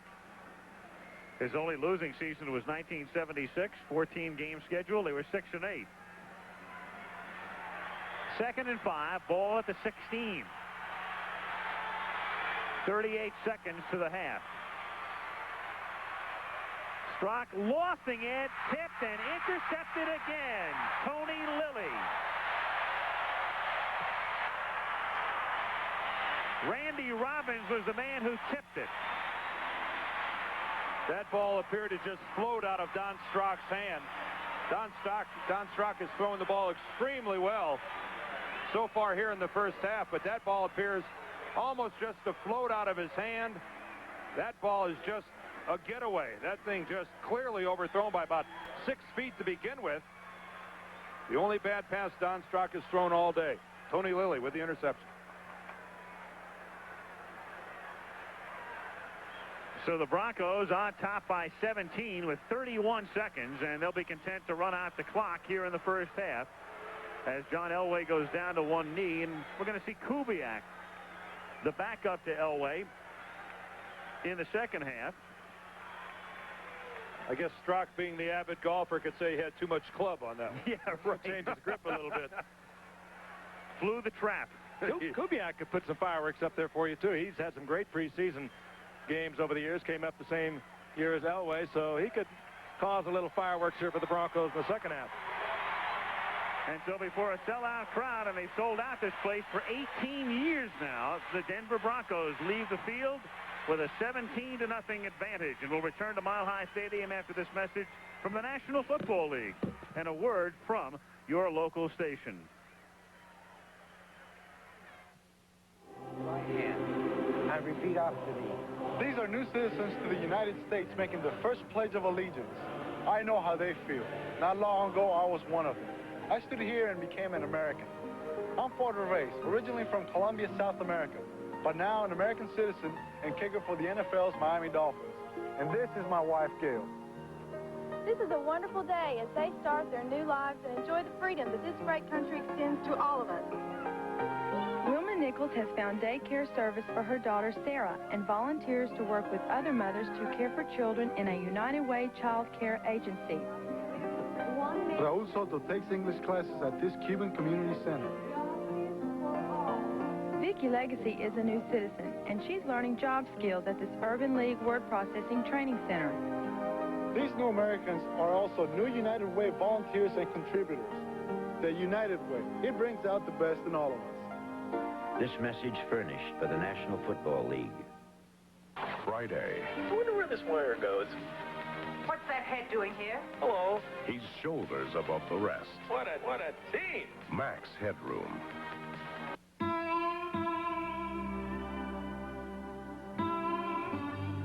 Canada, the wind blows a little colder. The rapids run a little stronger. Consecutive year, and they've had a lot to cheer about tonight. It's 17-0 Broncos. Miami starts from the 20, and it's Don Strock starting at quarterback in the second half. Giving the ball to Lorenzo Hampton, and he gets a yard and a half. Take a look at the numbers now for the two quarterbacks in the first half, Strock and Jaworski. Not bad for Strock, who has not been in training camp. He had several of them dropped. And really, I thought the only bad pass that Don Strock threw in the first half was his last one, the one that was intercepted in the end zone. I thought that Don threw extremely well. Of course, coaches hate that when guys come in with only a couple days' work and play pretty well. Disproves all their theories. Second and 8 from the 22. Strock fires over the middle, and that's complete for a first down. Out to the 32-yard line to Bruce Hardy, coming off a fine year. The Dolphins used to go with pretty much a rotating three tight end setup, and then Hardy really took over in 86. And, of course, Dan Johnson is hurt, but Hardy is the tight end. You can have him in there as a blocker or a receiver. Interesting, too, Don Strock, as you can notice, is not looking over the sidelines. He calls his own plays in the huddle. And during the course of the game, when Marino's in there, he is standing by Don Shula at all times, and he helps Don Shula call the plays that they send in to Marino. First and 10 from the 34-yard line. Hampton to the outside for a hard couple, and it'll be second down at about 8.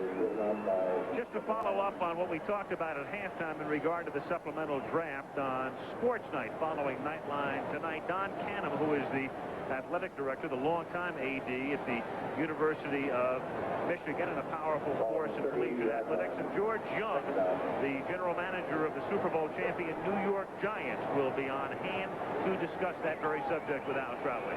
We're going to hear a lot about that. Second down, call it a short 7 from the infield at the 37-yard line, and Strock has it knocked down at the line of scrimmage. Might have been Ken Woodard who got a hand up. Well, Woodard came in on the blitz. Dwight Stevenson pulled out of his center position to pick up Woodard. I'm not sure if it was Woodard. Watch Dwight Stevenson, 57. Watch him backpedal out of there, looking to his right. He sees the blitzing linebacker, but he doesn't make the hit. He gets driven back inside, but it's Freddie Gilbert on the inside, the defensive end, number 90, that gets his hand up on the football and bats it away. Third down from the 37-yard line out of the shotgun. They have to move to the 44 for a first down, and the pass is incomplete. Intended for Pruitt, and Clayton was also there in the area. You know, after you've been around 14 years, I think the first thing that tends to go a little bit is that out pattern. And I think this is what Shula is really concerned with if he has to go with Don Strock for any length of the time, who, by the way, in the last 3 years has only 35 regular season attempts, as Marino has been so durable. 48 consecutive starts, tied with Phil Simms for consecutive starts of active players. Roby to kick, and the Teal drops back at the 20-yard line. The rookie wide receiver. Very high, typical Roby-like kick.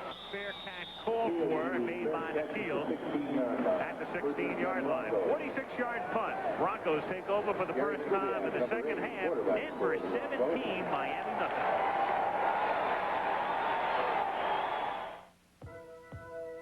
It's a pathway that leads from here to tomorrow, from sea to shining sea. The great American road belongs to Buick. It's the fast lane life, the road to the top, the road where Buick shines. The great American road belongs to Buick. Highway or byway, winding or straight, with the feel of the wheel in your hand. Yeah, it's the feeling of smoothness, of power and grace. The road up ahead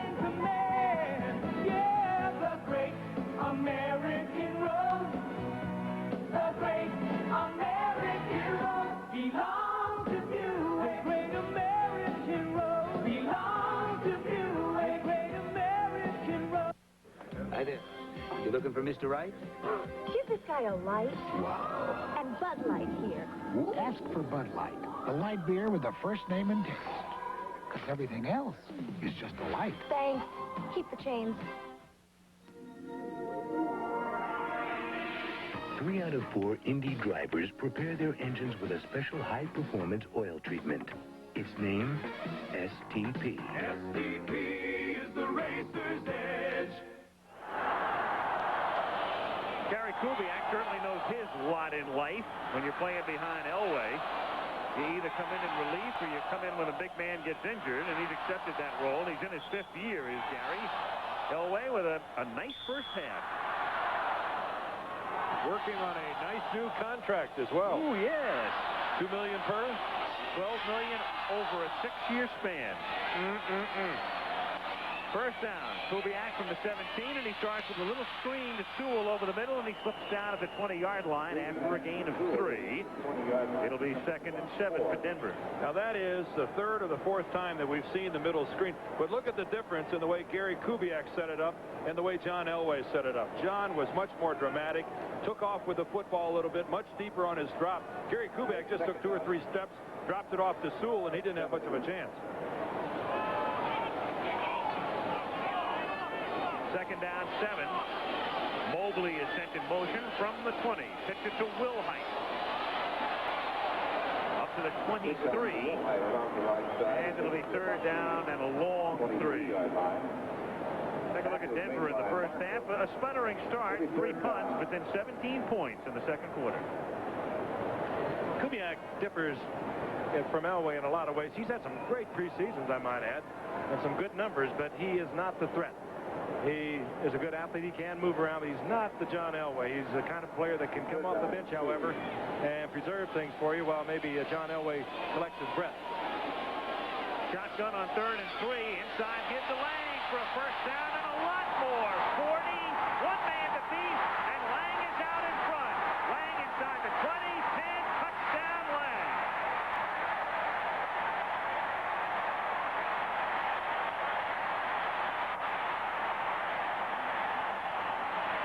On a 3rd and 3.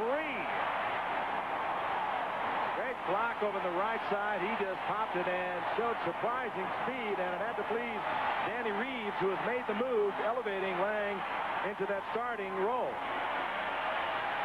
There's a guy who gained 94 yards total in the regular season last year, going 76.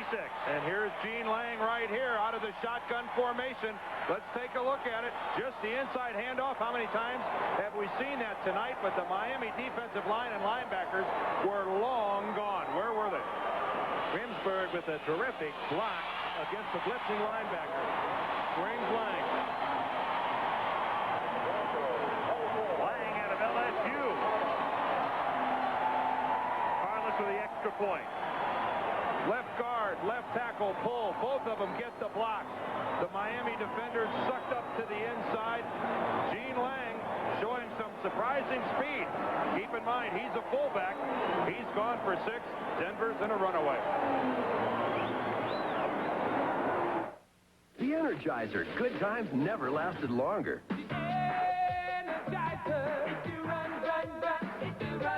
Game. In other words, what you believe in, you have to stay with. Davey Johnson, very much like Gil Hodges, when Gil was a great manager for the Mets when they won the pennant in 1969. Very resolute.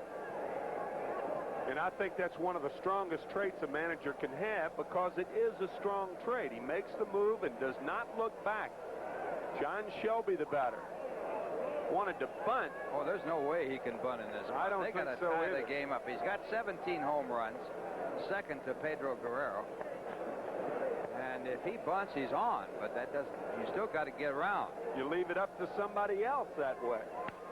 Ground ball towards short. Santana to Hernandez. 2 out.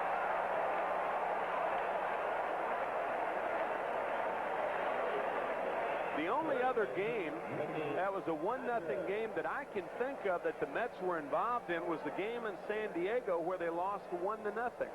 John Mitchell started that game. I can't think offhand of another one. I can't either. The Mets have been involved in 7 shutouts. 20 cents a quart back in rebates. To enter, And they have been shut out 4. Dodgers are high in the spectrum both ways. They have been shut out 7 times, and they have shut out the opposition 13.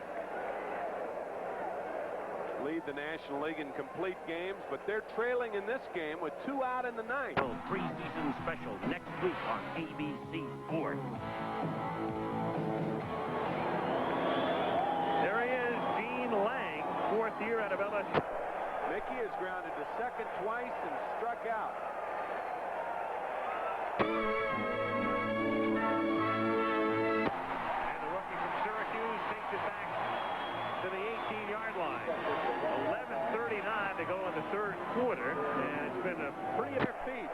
38,177 strong, and the total in the house again over 40.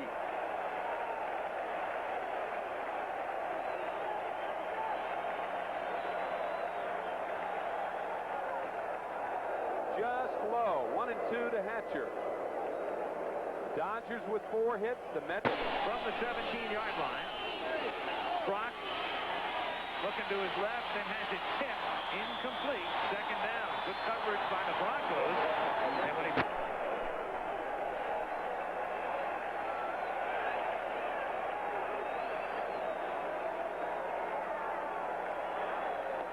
make that 15 of 23. Roger McDowell comes in to retire the Dodgers in order in the 9th inning and taps the ball as he tries to release it. This guy, quite a story. A Pro Bowler again last year. A snow goose. 2nd and 10 from the 18-yard line. Brock over the middle, complete. Clayton makes the catch, has the 1st down, and then gets pushed back. If they get forward progress, he will have the 1st. Out of the 29-yard line. Mark Clayton.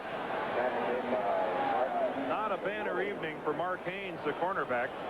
That time locked up with man coverage on Mark Clayton and didn't come down with the tackle. He really hasn't played much in the last 2 years. Haynes, number 36, he'll try to stay with him, get screened off a little bit by Hardy, and I'm sure by design. And then Clayton this time concentrating. He dropped the first pass of a stone to him tonight. Now he seems to be looking the ball into his hands, and he picks up the 1st down. From the 29 for Miami on 1st and 10. Brock throwing. No. You can hear the official going no, no, no as Lorenzo Hampton was the intended receiver. 2nd and 10. Covered by Mike Barton on the play out of Michigan.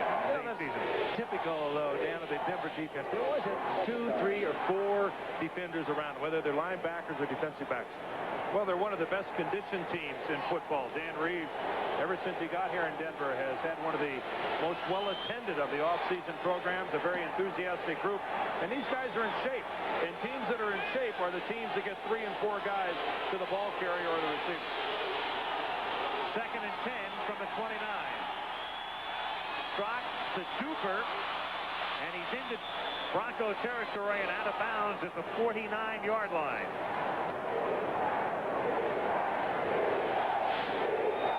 Strock continues to be right on target, filling in for Dan Marino, but again, only in camp a few days. That one he had plenty of smoke on it. That was an out pattern of about 20 yards, and he had the ball right there. Good pattern by Duper. Of course, Marino missing the action tonight with that much celebrated dislocated ring finger of his passing hand. Glad he got a local rock station on there. From the 49 on 1st and 10. Brock incomplete. Hardy couldn't one-hand it, and the pressure that time was put on by Jim Ryan, the blitzing linebacker. Jim Ryan actually had Don Strock and let him get away. Came in on the blitz, made a nice spin move to the inside, and boy, that's frustrating for a linebacker, get that close to a quarterback, especially a quarterback who's not supposed to be able to move and still can't come away with a sack. Ryan, of course, plays that strong side linebacker at about 218 pounds. Plays it well, but you can't help but wonder if Danny Reeves doesn't want to beat that up just a little bit. 2nd and 10 at the Broncos 49. Denver ahead 24-0. Nothing doing there for Davenport as he gets wrapped up by Ray Woodard out of Texas, number 99. Get a little grass on your helmet there, Ray. Ray playing the right end position. Rulon Jones not playing this evening. Big Mr. Woodard right here gets the forward progress. Remember we talked about some defenses play the game in other teams' backfields? That's what the Denver Broncos and Ray Woodard did on that play. 2 yards into the Miami backfield. Right by Roy Foster. Third down, 14 now from the 47-yard line. Strock pumping, then going deep for Clayton, and incomplete and tipped by Martine. Good coverage at that time by Haynes. He was in the zone defense. He was underneath right where he should have been. Had that ball been thrown a little farther, it might have been intercepted by Lilly, who had moved over from safety. Take a look at it again. Clayton turns on the speed. Now, Haynes knows exactly where he wants to be. Inside, he's getting help deep, and here comes the help. Had that ball been a little further, it could have well been picked off. Reggie Roby now to kick. And it's Gerald Wilhite who's back to receive. And Roby angles it to the near side. And that's a beauty. Because that's going to die at the 4. Perfect. He's all immortal tonight. Reggie Roby, 49 yards. 9:34 to go in the third. It's time for Lifestyles of the Original Party Animal with the Grand Poobah of Partyometry, Bud Light owns Bud McKenzie, as he's planning tonight's Big Bash. His fans watch as he pans his way to party elegance, a facial and massage, and Bud McKenzie is ready to party. And Spud's parties with only Bud Light. He knows everything else is just a light. I got a feeling for my hometown. I know the streets, I know my way around. If you've ever played sports, you understand the hometown advantage. And that's the whole idea behind Century 21. We know our hometowns because each Century 21 office is independently owned and operated. Put us all together, and you've got the #1 home selling system in America. I got a feeling for my hometown. Century 21, the hometown advantage. All my life, I've been waiting. Today there'll be no hesitating, no Buick. Your luxury, oh Buick. The world will see that you were meant for me. The big one is back. Buick announces 1.9 APR financing or up to $1,000 cash back on most new 1987 Buicks. But don't hesitate. See your Buick dealer today. Oh Buick, I've seen the light. I'm gonna drive my Buick tonight. There's new hope for infertile Catholic couples, an artificial fertilization process that may be acceptable to the Vatican. Watch 2020 Thursday. Denver on top 24-0. They'll start from the 3-yard line. Well, we added Deerdorf, but we're picking right up, Frank, where we left off last year. That's winning good. 4-0. Blowout City again. He's over here thumbing through all the notes. Oh, man. I'm taking none of the responsibility. First and 10 from the 4. Wilhite moves out to the 9. Yeah, I'd like to go back and take a look at Reggie Roby. Watch how effortlessly this guy kicks the football. Keep an eye on that left shoe, the black one. When he kicks it, he's never even going to have it leave the ground after he kicks. Watch this. Most punters, you'll see them, their follow-through takes them a foot off of the ground. Reggie Roby, he only jumps up when he's looking for it to sit down on the 3 or 4 yard line. Now, how easy is it for a punter? Remember I said I wanted to come back as a Pro Bowl punter? Guy's wearing his watch. He wears his watch when he punts. After the 21-yard line, Vance Johnson making the catch for the first down. Remember John Cammon Swayze? Used to do those Timex commercials. I wonder how they forgot that one. Takes a licking and keeps on ticking. Keeps on ticking, doesn't it? Yeah, well, Reggie Roby hasn't taken a licking in a long time. That's does his kicking and keeps on ticking, maybe? Time is of the essence. From the 21-yard line. I better stop it. I'm starting to sound like someone else. 24-0. Keep right on rolling. Absolutely. Break into song, if you wish. From the 21, Gerald Wilhite out to the 26. It'll be second down and 5. Tom Olivadotti is the defensive coordinator now for the Miami Dolphins. He came down from the Cleveland Browns. He used to be at the University of Miami, and he has a pretty good road ahead of him. Kamikaze pilot coming in. Yeah, they're all standing in line waiting for that job. Chuck Studley has been not demoted, moved sideways. He has been the defensive coordinator while the Dolphins have gone downhill defensively, but he is now strictly involved with linebackers. And there is preseason play at his finest. Little movement on the left side. Number 74, offense, still second down. Dan Remsburg. It's interesting as we talk about the decline of the defense, and let's look at that movement again. Here's Remsburg lined up at the left tackle. Just watch him surge forward a little bit. He'll keep. I mean, you can get back down, but you can't hide. There's no place to go. Once you're in that three-point stance, you've got to stay there. The decline of that Miami defense almost coincides with Bill Arnsparger moving off to LSU. Exactly coincides. He's been Arnsparger left, and we pointed it out before graphically. They were first in the league in defense. Will Height takes it out to the 23-yard line. Approaching the halfway mark, and in fact passed it here in the third quarter with 7:15 to go in the period. Well, that's a good little move. Yeah, well Will Height does those backflips a la Ozzie Smith.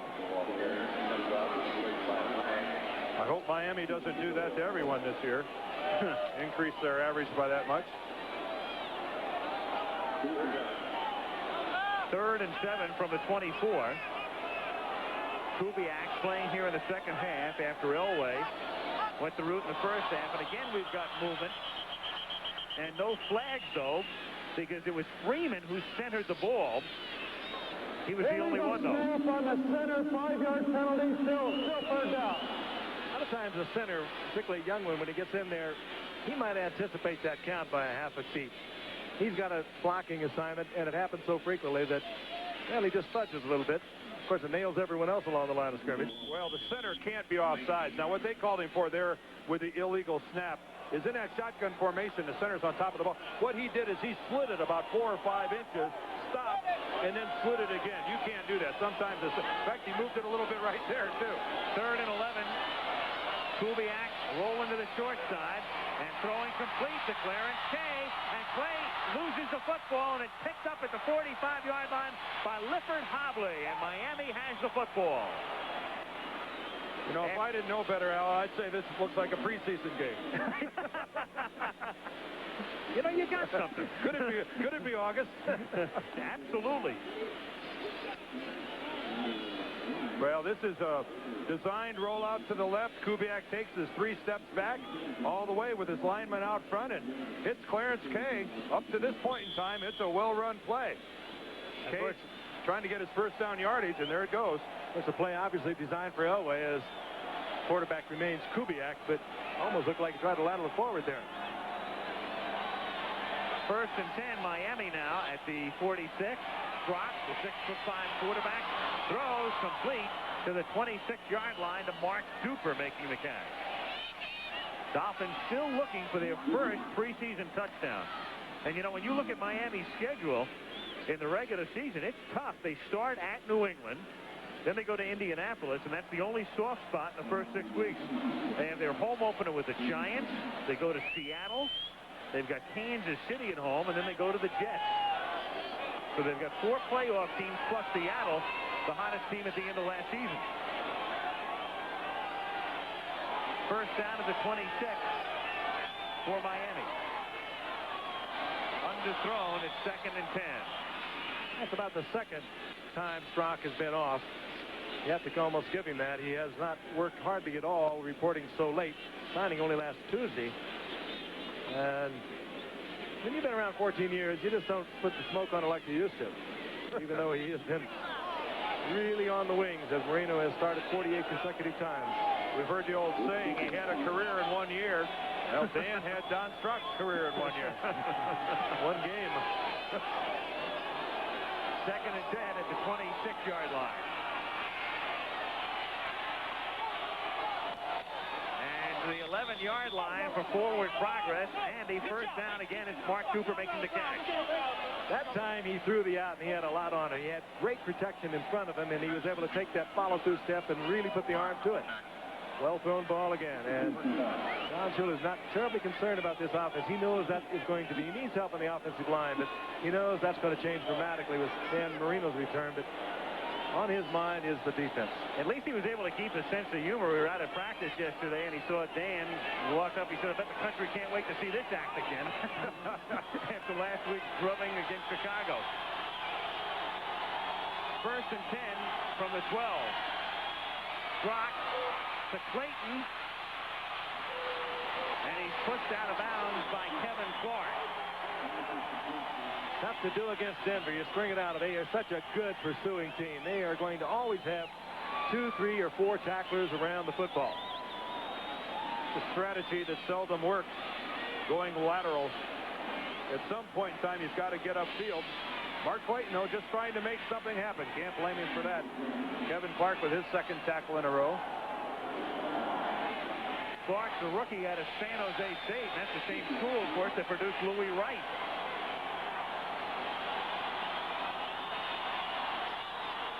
Second and 6 from the 8-yard line. Strock to the 5 and hit down hard by Plummer is Davenport. This is a rookie that Dan Reeves talked rather glowingly about today out of Mississippi State, Bruce Plummer. And he put quite a hit in there. Well, he said, that's what the loss of Foley and Wright has done to me more than anything else. It's ruined my depth. Mark Haynes at left corner now has Bruce Plummer here, a rookie backing him up.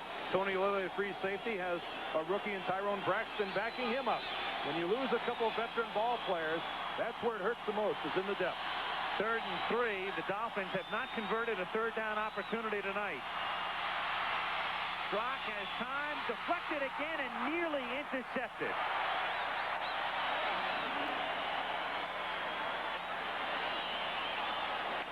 So it's 4th down at the 5-yard line. That was Dennis Smith who slipped again. This field is very damp. That was frustrating. He had his eyes on it, his hands just ready to reach for it, and down he went. A lot of times you'll see a player pull a back muscle or somehow strain a groin or something, trying to change direction so rapidly on such a wet field. So easy on this field. Dennis Smith rapidly emerging as one of the premier, if not one of the best strong safeties in this business. 4th and 3 for the 1st down, 5 for the touchdown. And Strock throwing on a slant, and it's caught for the touchdown by Clayton. And so Miami finally gets its first preseason touchdown, and it took them almost 7 quarters to do it. Clayton got position on Plummer. Hard to cover Duper or Clayton when they come right down the line. You can be all over him as a cornerback. If you don't interfere with him, if the ball is placed perfectly, as Strock does right here, good camera shot. And Plummer was not in bad position. That was just a fine route that Clayton came down the line of scrimmage, and Plummer just couldn't bat it away. Claude Reves puts it through, and Miami gets on the board with 3 minutes and 6 seconds remaining in the 3rd quarter. It's the Broncos 24 and the Dolphins 7. Why did I switch to Hanes underwear? I'll tell you why. Because underneath this tough exterior, I'm a very, very tender guy. I like the soft touch of Hanes pure cotton T-shirts, the smooth fit of Hanes comfort weave waistband. This is not your ordinary underwear. But hey, even us tough guys like a little extra comfort underneath. Right, 12? Right, 77. It's not just underwear. It's Hanes. It started over 2 decades ago. The finest varietal grapes were planted. The world's most costly vineyards. The harvest begins in the Napa-Sonoma growing regions. The greatest winemaking facilities in the world. Cork from Portugal. Oak Cellars. Gallo's first vintage-dated wines. Acclaim. In just 20 short years, the maker of America's most popular wine has become America's most honored winery.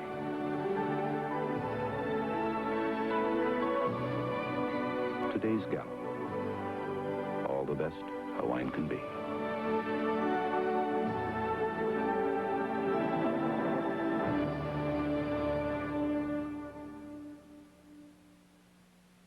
On Monday Sports Night, our national pastime hits the Soviet Union. Plus the Dodgers' irrepressible Tommy Lasorda and more. Tonight on ABC's Monday Sports Night. Hard ticket to come by because there are no seats for sale in Denver this season, and there haven't been for almost 2 decades. Mile High Stadium, always sold out. Broncos defending AFC champs, lead 24-7. As Reveiz kicks off for the Dolphins. And it's a good deep kick that backs Bell up, and they'll take it at the 20-yard line. The Wild fans here. The stadium's still rocking every time a Bronco does something. Dan hasn't figured out yet why it's rocking. Well, Mazda presents the Kickoff Classic, the beginning of the college football season, and it comes your way from the Meadowlands on Sunday at 1 o'clock Eastern Time as the Iowa Hawkeyes take on the Tennessee Volunteers. And then we'll be back with you a week from tonight at 8 Eastern Time as the St. Louis Cardinals go into Chicago where they might see Jim McMahon. Cards Bears a week from tonight. Mobley in motion from the 20-yard line as Kubiak pitches it back, and it's our first look tonight at Joe Dudek, who takes it up to the 24-yard line. Now, he's the kid out of Plymouth State who was hurt last year's fall school in New Hampshire, spent the whole year on IR, and got a lot of national acclaim when Sports Illustrated put him in contention for the Heisman Trophy on the cover a couple of years back. Got some amazing numbers up there. Scouts weren't too impressed with him at 6 feet, 180 pounds. 2nd and 6. And the catch is made, and a nice move for a first down as getting out past the 30 to the 31-yard line is Mark Jackson, the man who culminated that 80-yard or 98-yard drive against Cleveland last year with a touchdown in the AFC Championship game. Mark Jackson, who was on the receiving end of another pretty good quarterback at Purdue, and Jim Everett. And a guy who has his ball club made and who's going to be here for a long time, a 6th-rounder last year. And this guy is really putting the press on Steve Watson for his starting job.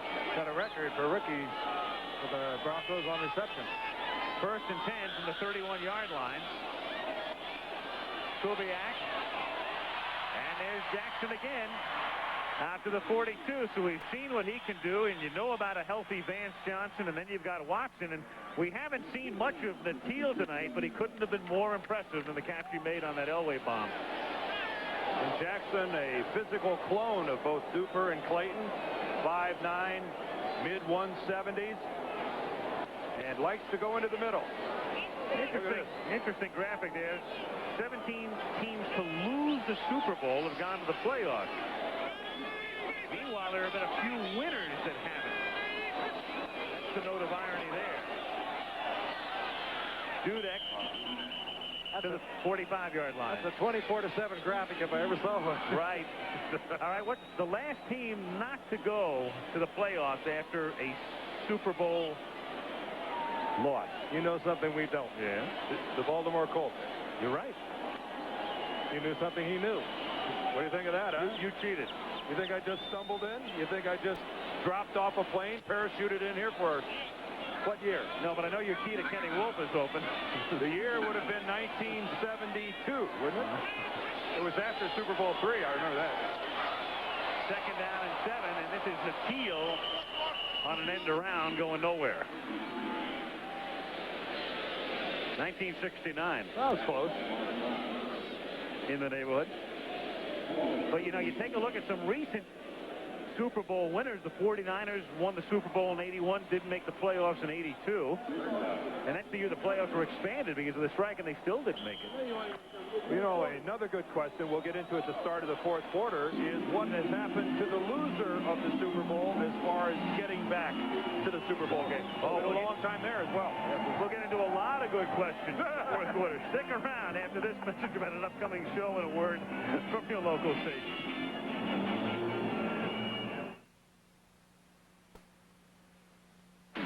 It was great. Al Michaels, Frank Gifford, Dan Dierdorf in Denver. 24-7 Broncos. We start the 4th quarter. Don Shula looking on. 15 minutes to go, and the Broncos have the football at their own 41-yard line. 3rd down and 11 with Kubiak out of the shotgun. He has Mateo to the left, Jackson to the right, drops back and dumps it underneath for Lang, and he has a 1st down as he gets it out into Miami territory to the 47-yard line. The man who took it 76 yards for a touchdown in the 3rd period. Pretty good play, and certainly a different direction play. It fooled everyone. Shipp was able to get out there, however. Jackie Shipp, the inside linebacker, and ISO on him. He's got Gene Lang in man-to-man coverage all the way out of the backfield. He's locked in on him 1-1, made the play. Good ISO, too, because you saw Jackie Shipp have that man. He was his key, and he stayed right with him. 1st and 10 from the 47. Delay and a fumble by Dudek. And the Dolphins surround it and recover it at the 43-yard line. So Joe Dudek trying to win a job on the team, and of course that stock will plummet about 4 points. I don't know that he ever had the football. We'll see if we can see the exchange from Gary Kubiak, the quarterback. Ball at the 43-yard line. Never control it. No, the ball was in the right place, right on the hip, and Joe Dudek just understandably very anxious, trying to make something happen. That play you have to let develop. You stay there. He was moving. Kubiak anticipated him being perhaps a step further back. He saw a little bit of opening, and he wanted to take that draw a little more quickly than he should have. Alex Carter out of Tennessee State gets credit for the fumble recovery. And the Dolphins will take over at their own 42-yard line.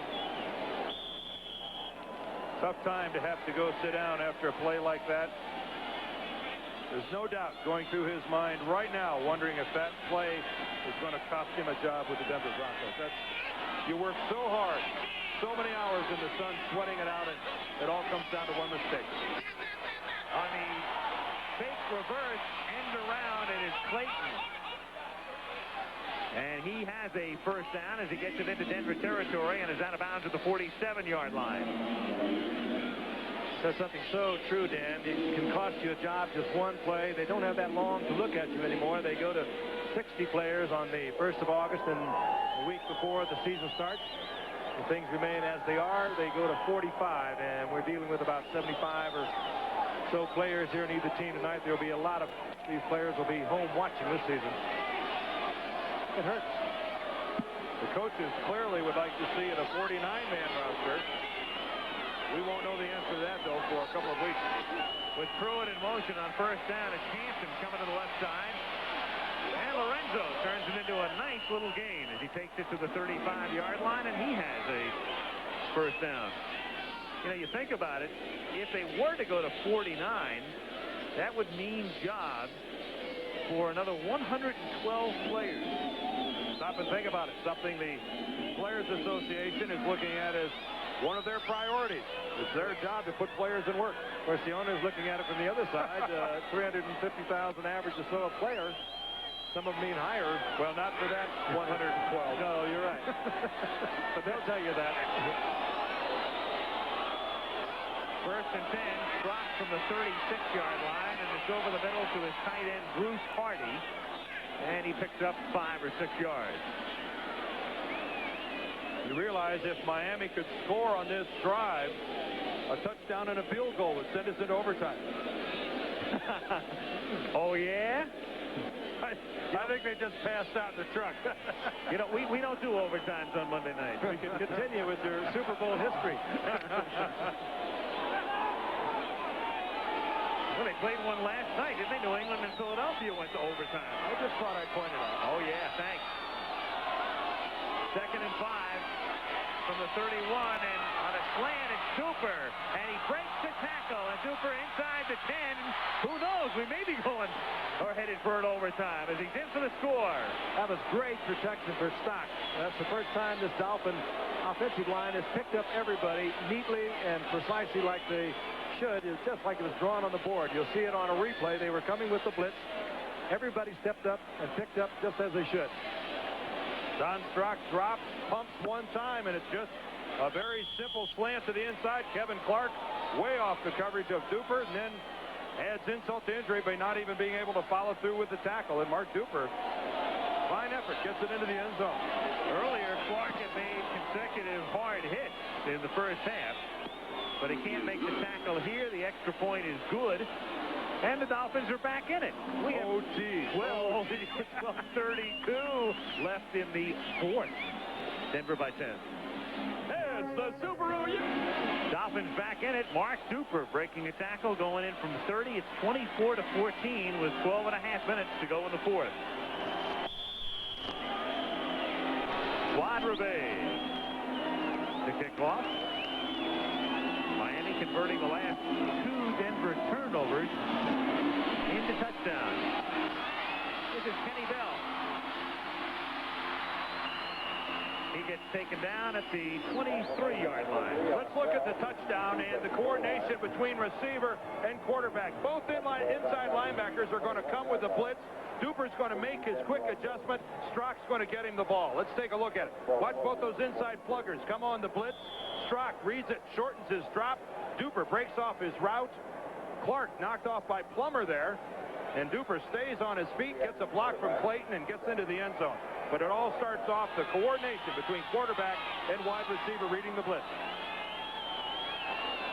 First down, Broncos with Johnson in motion. And they give it to Dudek, whose fumble turned it over and led to Miami's last score, and he takes it out to the 24-yard line. There is our man, our field coordinator, Billy Edwards. 76 trombones led the big parade. Let him go, Billy. Orange sleeves, of course, refers to that orange sleeve. He tells the officials when we are back and we are ready to go, and often they listen to him. And Billy, you set up a game at Cherry Hills next time we're here, right? Billy set up a little golf game for our next little outing in Denver. All of a sudden he can't hear you, huh? Yeah, you know. 2nd and 8, Kubiak throwing and incomplete. Johnson cutting across over the middle. It's 3rd down and 8. Meanwhile, in baseball tonight, in the American League, White Sox lead Boston in the 8th. Tigers on top in the East lead the Twins. Minnesota's lost 6 in a row. Texas in the 6th inning leads Kansas City 4-0. Pirates beat the staggering Reds. Mets behind Rick Aguilera off the DL beat L.A. San Francisco backer Rick Russell just acquired over Philadelphia, and Houston leads St. Louis 2-1 in the 7th inning. 3rd down and 8 from the 23. And Kubiak throws, and it's Kay who makes the catch and has the first down. Out to the 35-yard line. Boy, they're going to call a late hit, I think, on Lifford Hobley coming in. That flag came in very late from the line judge. Good move by Kay to get open. First so far, late hit, 29, defense, 15 yards, first down. Lifford Hobley, you'll see him come in late as you watch Kay also break the tackle of Trell Hooper. Now, he doesn't have the first down. He pulls away from Hooper, and now you'll see Hobley come in late and draws the penalty. And that's a good call. Kay was clearly on the ground, and you're so vulnerable. Hobley wasn't coming in trying to break it either. I mean, he lowered the shoulder and tried to drive it in him. Nose of the ball exactly at midfield on the 50-yard line. 1st and 10 Broncos. They lead by 10. Kubiak, this is Natil. And the number 1 choice out of Florida picks up 6. Just to finish up on baseball, if you're wondering about Paul Molitor, off tonight. Brewers tomorrow take on Cleveland in Milwaukee, and he'll try to hit safely in his 39th consecutive game. Well, you can imagine the pressure on him. Every time he makes a move, somebody's got a microphone in his face or got a notepad out. You know, he's got a wonderful temperament. He's almost a perfect guy to go through something like this. Really easygoing. Why else would you play the game other than to be in a situation like that? I mean, that's what you live for. He's handling it real well, too. 2nd down and 3 from the 43-yard line. This is Warren Marshall, who's a rookie out of James Madison. And he takes it to the 41-yard line. It'll be 3rd and a yard and a half or so. As Graff, there's the number 2 draft choice. That's Rick Graff out of Wisconsin. Brought in to help shore up the defense, but he's got a lot to learn. He's one that they have been counting on. Shula would like to get something a little stronger on the outside where you usually have to come up and break up the run. Kudzinski's been there for a long time, but Shula's going to take a long look at Graff. Third down and a long yard. Good name for a movie. Timeout. Confusion. And Kubiak was looking at that 40-second clock, and it was about to expire. He was looking right at it. So he takes the tee here. It was down to 1. 9:44 to go in the fourth. 9:44 remaining in the fourth quarter. Denver has the football at the 41-yard line. They've just used a timeout to avoid a penalty. Third down and a yard. Mobley goes in motion. And they give it to Dudek, and he picks up the first down. And he's a pretty determined guy to make the most of every opportunity right now, especially after that fumble. Covered up the football, as you saw, too, with both hands banging in there, but he gets the first down, keeps the clock moving. He's only a 181-pounder. Not exactly the guy you would think of to carry the ball in a short yardage situation, but boy, Frank, his technique and body lean that time was exactly what you need.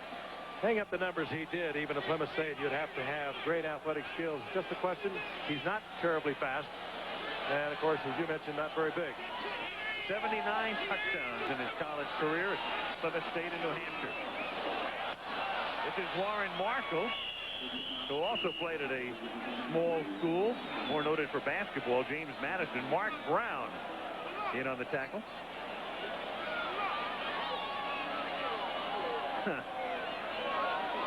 Got to get back to the mine by early morning. Don't forget your lunch bucket. Yep. Boy, they love the Broncos here in the Denver area. You know, it's exciting just to come into a town where they appreciate it as much as they do. Everyone's still here. Second and 9 from the 35-yard line. Dudek. Ooh. Necktied down. Mike Lambrecht, rookie out of St. Cloud State in Minnesota, making the tackle.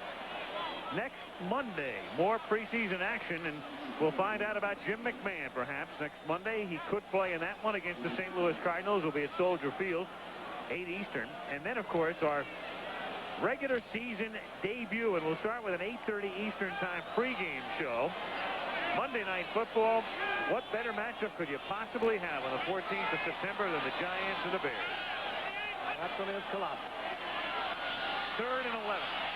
Kubiak looking for Mark Jackson is out in front, and he makes the catch. Touchdown. We talked about him earlier. He has not blazing speed, but he has that star ability of getting open. And Kubiak had it right on target. The Denver offensive line forms a perfect pocket, allows Kubiak to step up. Jackson 3 yards out in front of the Dolphin secondary. Mike Smith didn't have a chance. Beaten badly on the play. Mark Jackson concentrates on the ball, looks it in. Explosive team, these Broncos. Oh, and with Ricky Nattell coming on, Vance Johnson already there, Mark Jackson. Elway has even more of an offensive weapon.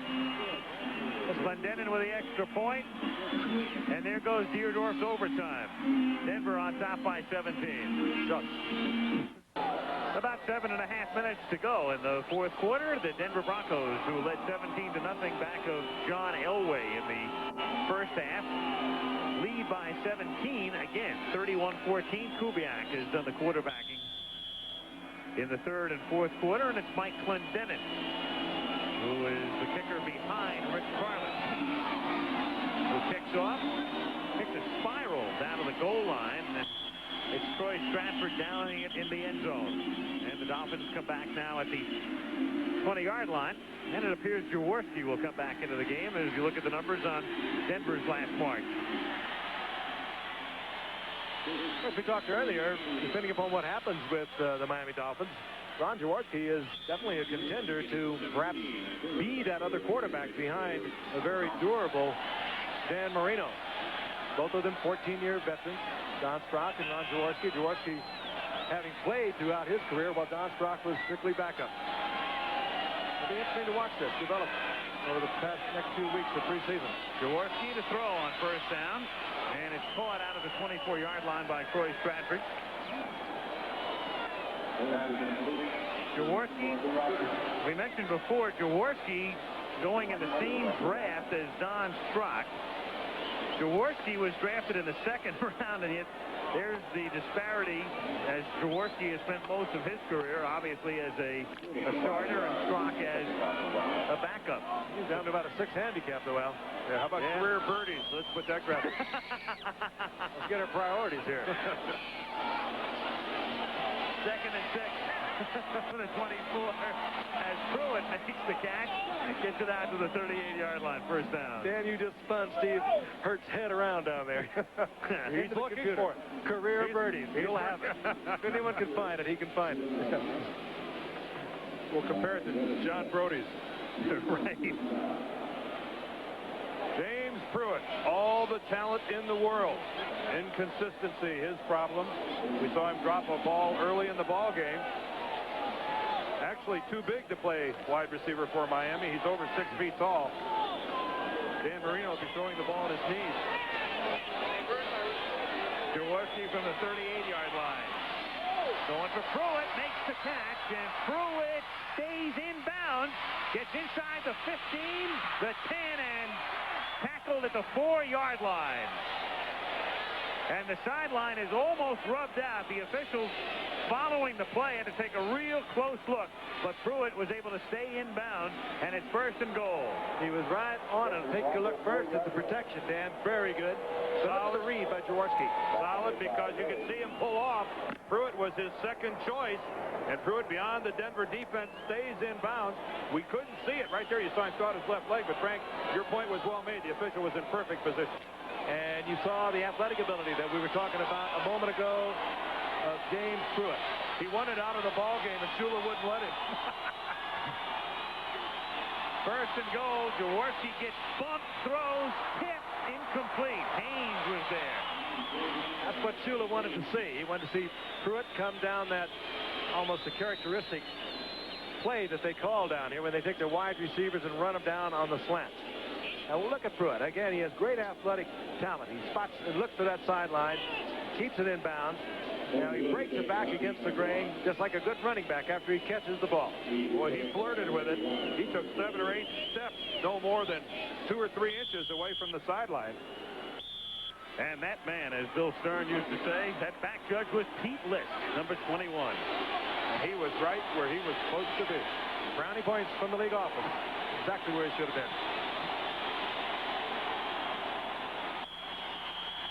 And Miami now will take a timeout as Jaworski has taken them inside the 5. It'll be 2nd down and goal, and timeout Miami. You know, if it wasn't for that last Denver touchdown, you guys would be a little nervous right now. I'm a little nervous right now anyway at 31-14. Jaworski has got a whole lot of different numbers, as we talked about earlier, in his head. He's only been there a short time. He was watching the game on television with his agent a week ago yesterday, and they were both watching as Marino went down, grabbed his hand, didn't think much about it. All of a sudden, Marino was going off the field. They talked about the injury, and Jaworski, who had tried just about every team in the National Football League this past year, all of a sudden became a Miami Dolphin. Well, he'd gone to camp in the spring with San Diego, the Raiders, and Seattle, and also Miami. And he thought he was going to wind up with Green Bay. Little League World Series will be coming your way this Saturday. It's that time of year on ABC's Live World of Sports, with the times reflected at the bottom of your screen. You've done that, haven't you, Al? That's really fun. Don't forget the Athlete of the Week award. Absolutely. It could be Conrad Dobler. You never know. 2nd down and goal from the 4. And over anxious was Mike Hart, number 31. Well, he thought the Dolphin moved. But I don't. Mark Dennis was. Encroachment, number 31, defense, after distance to the goal line. Well, it seldom works when a defender comes in when it's not an instinctive reaction. Let's see, did someone on Miami move? Well, not much. I mean, we saw a little lean, but it's got to be a sharp movement. Mike Harden that time would have been better off to just leave things alone. Second down, goal from the 2. Pruitt goes into the slot to the right, and Hardy, the tight end, splits to the right. And Jaworski will loft it for Pruitt, and a perfect touch pass for the score. You're going to see a lot of Pruitt this year. He was inconsistent, as we talked about earlier last year. It's coming together for him. He is just such a fine athlete, and what a big target he's going to be for Dan Marino. He's been throwing to those bookends at 5'9". This guy is 6'2". Well, you got to love what Miami did right here. I mean, they get down, they line up in a tight formation, then they split Pruitt out to the right, they split Bruce Hardy even further out, and they go into a spread formation on the 2-yard line. Really confused Denver. And touch and timing from Jaworski to Pruitt. Gervais for the extra point. High snap is brought down and put into place by Jaworski nicely. And with 5:44, well, we're back in the overtime possibility here, 31-21. Look at this goal line formation. Keep in mind the ball's on the 2-yard line. Here's Pruitt in the slot. Bruce Hardy split all the way out. Denver a little confused defensively. Just a simple little pattern. A nice loft pass from Jaworski. What have you got? But in that spread formation, Frank, I think that's the key on that goal line. Experience here. It's strictly a timing pattern. Jaworski was right on target, and who is victimized? Mark Haynes, who they hope is going to be able to replace suddenly retired Louis Wright, and surprisingly retired Louis Wright. How do you figure Mark Haynes? I mean, this guy tonight he's been to both ends of the spectrum. He's looked awful good in defending a couple passes, lines up offside twice, acts like he's a rookie on that play right there. Just gives Pruitt the outside. Didn't even take a shot at him. No, just say go ahead and catch it. It's tough to figure a guy like Mark Haynes. Jaworski again has thrown that pass so many times. It's strictly timing. You loft it up there, and you have an athletic receiver, and if you don't cover them very tight, you're going to get your touchdown out of it. And Jaworski, with the limited time he's had to work with this offense, has looked awfully good tonight. Well, he's a Don Shula kind of guy. Ron Jaworski, I competed against him for years when he was with the Eagles and I was with the Cardinals. You got to love a guy like that. He plays the game because he loves it. Don Strock with his arms crossed. That's how we remember him. They may be crossed for a long time to come.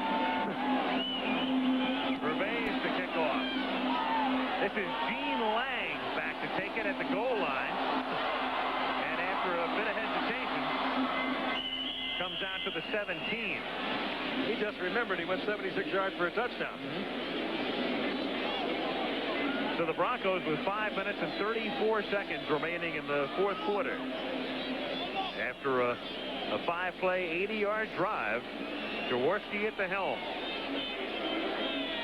Just keep in mind now, if Miami could force Denver to punt, a field goal, touchdown. I've got to ask you about the stock market. You want us to keep that in mind, huh? Well, just food for thought. First and 10 from the 17. This is Warren Marshall. And he is taken down at the 27-yard line. You can hear that up here. And Frank, that caught my attention, too.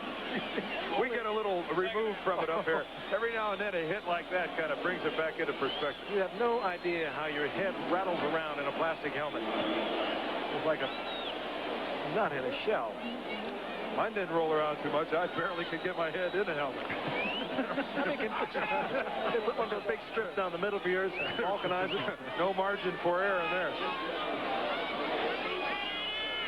Second and 1. Looking for room and going through the middle. This is Ken Bell, second year back out of Boston College. Another guy trying to make the team, maybe as a return man. Again, they're pretty much set, as we discussed earlier, with Winder and Wilhite and Sewell and Lang. And then we'll see about the rest.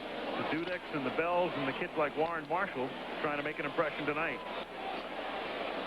They have a youngster in Ricky Nattell who has superstardom written all over him. The rookie #1 pick from Florida. He's brilliant. First and 10 from the 30. Warren Marshall. Great a tackle and a very impressive run out to the 45-yard line. That was the same head we heard a moment ago. Yeah. A lot of Dolphin defensive backs aren't wrapping up in their attempt to tackle. We'll get a good illustration of Larry Griffin, number 21. Watch him as he comes up, trying to get Warren Marshall. All shoulders, no arms. That's not going to bring an NFL back down. Good effort that time. Warren Marshall out of James Madison. So he's had a 9-yard pickup and now a 14-yard pickup on this drive. 3.5 minutes to go. Denver with the ball and a 10-point lead. 1st and 10. And this is Wilhite. Gerald out to the 48-yard line. Denver continues to put that wingman in motion and come on in and hammer on the nose guard. I wouldn't play nose tackle for any amount of money. They just continually get stood up by the center, and then someone comes in motion and comes down and, as they say, tries to sink the floating ribs.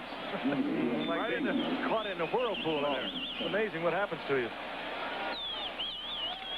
2nd down and 6 from the 48-yard line. So much of it is instinct. You just have to feel it. And the great ones feel it. They'll never see it. And into Miami territory goes Warren Marshall, number 25. Let me ask you a question, Dan. Can I tape this game and show it for a profit? Tape what game? This game. This is a disclaimer here. That's what I mean. How come I have to read this thing every week? That's my lead-in for you. So Michael won't watch it again. Is this some sort of rookie hazing or something?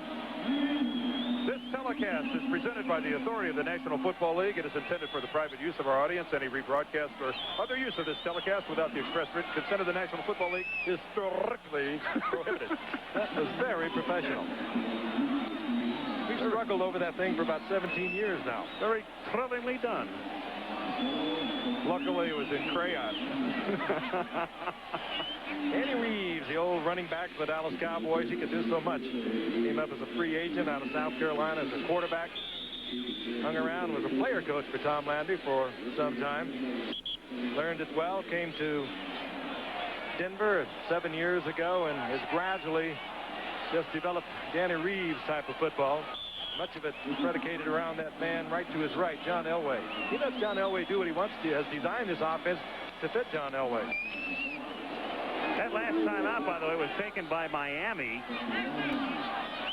on defense. They want to stop him here, get a free timeout at the 2-minute warning. Miami has 1 timeout left, and Denver has 2. 3rd and 3, and Kubiak is juggled and dropped. Joey Hackett, tight end out of Elon College, looking for a spot on this team, dropping it. And Miami will get the ball back. That completion would have been a 1st down, and Miami would have had to use a timeout. Boy, did we have a mismatch down on the field. Miami was confused defensively and had to line up a linebacker covering Ricky Nattiel. Kubiak could have seen that matchup and gotten the ball to that side. It might have had some fireworks. Meanwhile, Brian Wagner trying to displace Mike Horan as the Denver punter. To kick it, Schwades is back to receive at the 10. He's going to angle it, and he shanks it. And it's a real poor kick. And that's not what you want to do when you're fighting for a job.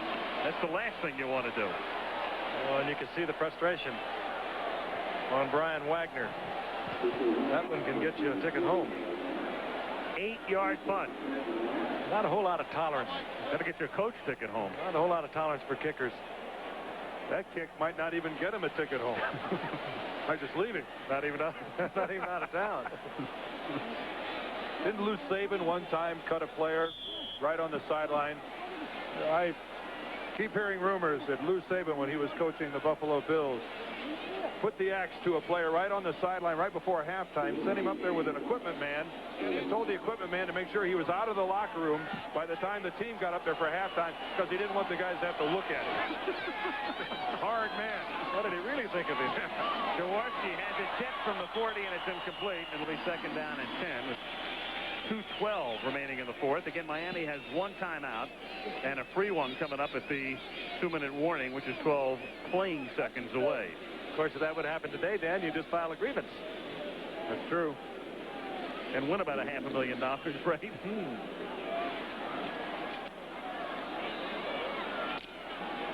Walt Boyer, the man who tipped that last pass.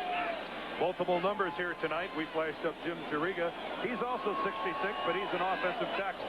A little confusing. On second down, slipping down after making the catch is Troy Stratford. He takes it out to the 44-yard line. It'll be third down and 6, and we come to the 2-minute warning. That much time left in Denver, where it's the Broncos leading the Dolphins 31-21. For Monday night preseason special. 31-21 with the Broncos leading it by 10. Miami with a third down and 6 at its own 44-yard line. And the Dolphins tonight are 0 for 6, converting on third down. Stratford, a fine-looking running back. Picked up in the 4th round out of Boston College. Has looked good for the Miami Dolphins. Jaworski from the shotgun. It's nice protection, then throws, and a flag is thrown, and there's obvious interference over the middle as Tom Brown was the intended receiver. And Mecklenburg almost took his head off. And my question is, what is Carl Mecklenburg doing in the game? See Jim Ryan, number 50, still in the contest. Andre Townsend. Dan Reeves has his number 1. Use of the hands, number 36, defense, 5 yards, first down. I guess that was coming off the line of scrimmage. Mecklenburg got a big piece of him, too. Haynes is the Haynes guilty didn't party. do that. I'm pretty sure he didn't. Because I've had enough happen to me tonight. Here he comes off the line of scrimmage. Now, he can bang him up to 5 yards, which he does. Oh, who banged who? But the call was really across the middle. Sure. Mecklenburg just flattened Brown out of the backfield. Yeah, that call wasn't on Mark Haynes, but Mark, what can I do right, you say? Yeah. Not exactly the correct technique for jamming a wide receiver. Jorgensen's just so used to calling his number. It's Jensen who makes the catch at the 44. The versatile Jim Jensen, who was the quarterback for much of the game last week against the Chicago Bears. Plays on special teams. He's a wide receiver.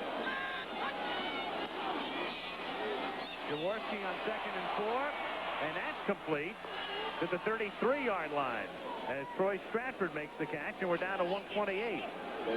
Keep in mind, this is the front line defense of the Denver Broncos. Dan Reeves does not want Miami to score. And look what Jaworski's doing here. 2-minute outfit. He's only been around for a few days and got this team moving.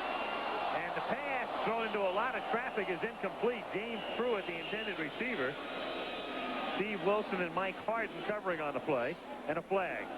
As Dan pointed out earlier, Jaworski's not running this team against a bunch of Humpty Dumptys. There's a lot of starters out there for Denver. You see that one-hand stab he made of the shotgun snap? Had to go out with his left hand and bring it in, and then made a good throw to Pruitt.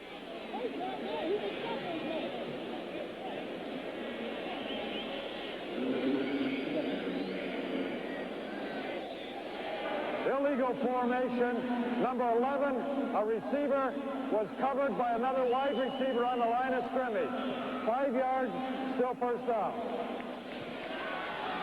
Twice in one game we get the same call. Jim Jensen that time lined up on the line when he should have been a yard off of the ball in the slot. That makes it 1st and 15 now at the 39. Miami has 1 timeout remaining. 1:13 to play. Denver by 10. Everybody in the pattern. Shoots it over the middle. Stratford makes the catch inside the 25. And a first down at the 18-yard line. Good move. And a good effort again by Jaworski. He's actually amazing here tonight. He has little or no knowledge, at least comprehensive knowledge of this offense. He has had crash courses, and that's been about it. And he's directed this team rather well. From the 18, and another completion. That one down to the 14-yard line to Jim Jensen. And Miami has to spend a timeout there last. So they take a timeout. They have none remaining with 42 seconds left in the 4th quarter. Nothing really has changed here tonight.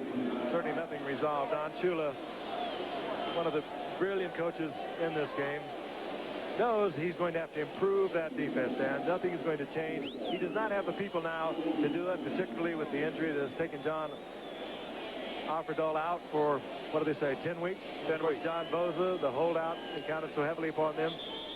You almost have to anticipate he's going to make some kind of a move. And he needs a healthy Hugh Green desperately, and needs that guy back, Dan Marino. But I think he's got something at least to take back with him on their flight to Miami. His team showed a little spunk, a little spirit in getting back into this ballgame when they were way out of it. They could have let it completely go. Tonight's game produced by Ken Wolf, our director Larry Cam, halftime producer Mike Pearl, halftime associate producer John McGinnis, Joey Chavo, our technical director, Ben Harvey, our AD, Tony Versley, our tech manager, Marshall Lopez, our unit manager. And our thanks as usual to guys up here, our spotter, Kelly J. Hayes, in from Malibu. Well, we call him Aspen Kelly Hayes now. And our statistician, George Hill, who will be the Grand Marshal of the Port Angeles Derby Days Parade on Saturday. Dan did it last year. Only top drawer guys up here. On second down, Jaworski throwing into the end zone. A touchdown. James Pruitt made the catch. Oh, he's an athlete. Haynes again trying to cover Pruitt. And Pruitt, I don't know whether he came down inbounds or not. He was hit, so it didn't matter. But Jaworski has been something special tonight. Let's take a look at him again. Again, terrific athletic movement in the back of the end zone. James Pruitt, he's going to sit down at the back. The ball's in the air. Haynes too late turning around, but still Mark got both hands on the football. Look at Pruitt fight. Keep his eyes on the ball and bring it in. One leg down, inbounds, but he was hit by Mark Haynes, so it did not matter. Jaworski's even doing a great job on the snap. That was another high one. He was able to put it down, and it played for Reves to keep the overtime possibility alive. How about an onside kick? How about one? Onside kick, 34 seconds. You realize if Denver doesn't get that insurance touchdown, they're losing this ballgame. Right? Last year, 15 receptions for Pruitt. There'll be a lot more this year. Let's take a look at it again. And a good read by Jaworski. Now, Pruitt looks back. He knows that Jaworski is not giving up on him. Haynes just lets him run by him. He looked into the eyes, and the ball was thrown to the inside. Haynes would have turned around. If that ball had been thrown to the outside a little bit, he could have deflected it. And of course, there is the one leg coming down inbounds, but Haynes had made the contact. You say one thing about Mark Haynes and his coverage there, maybe just a tad late in turning around, but still his positioning was good. Give all the credit that time to James Pruitt. And that guy, too. I mean, I'm tickled for Ron. I'm glad to see him have the kind of evening he's having, and it's nice to see a veteran come in to a situation where he's appreciated. He left Philadelphia under some rather oppressive circumstances. He and Buddy Ryan just not seeing eye to eye as far as their new quarterback, Randall Cunningham, and his role, and it's nice to see a guy laying on his feet. Miami's plane ride is going to be much happier going home, no matter what happens. And again, we're most certainly going to see an onside kick. As happy as it can be, landing at 6 a.m. in Miami. Well, you saw Lang, who'll probably be the only guy not involved in the play, because everybody else for Denver is up at the 45. And it's deflected, but caught by Sewell with a good hand. Steve Sewell, after it was in and out of the hands of Randy Robbins, number 48. He couldn't handle it, but Sewell, who's used to catching passes, and that's why he was in there, able to save it for Denver. What a collision. It's a smart way to do the onside kick. Don't dribble it over there, trying to recover it on the roll. Punch it into someone and get it on the deflection. That's what Miami tried that time, and it almost worked, but Sewell in the right spot at the right time. From the 33, or with 33 seconds from the 49-yard line, the Broncos can just run out the clock. Just to update in baseball, Houston beat St. Louis 5-2. Mets won 1-0 tonight, and now trail by 3.5. Don Shula watched his team come back and make this one very respectable. And Dan Reeves comes away with another victory, and so the Denver Broncos are now 2-1 in their what will turn out to be 5-game preseason, the extra game in London. And the Dolphins are now 0-2 and head next week to Philadelphia. to take on the Eagles in the preseason encounter. So there's your final again. Denver wins it over Miami 31-28. And this ABC Sports exclusive has been brought to you by Bud Light. Everything else is just a light. By your Subaru dealers. By IBM. And by Kellogg's Rice Krispies, the cereal that puts snap, crackle, and pop in your morning. Next Monday night, ABC's NFL preseason action continues. Neil Lomax will lead the St. Louis Cardinals into Chicago, possibly against Jim McMahon, and definitely against the Chicago Bears. Catch the primetime action live at 8 Eastern next week on ABC Sports. Tonight, following Nightline, ABC Sports presents Monday Sports Night. Al Trautwig is your host. A look at baseball in the Soviet Union.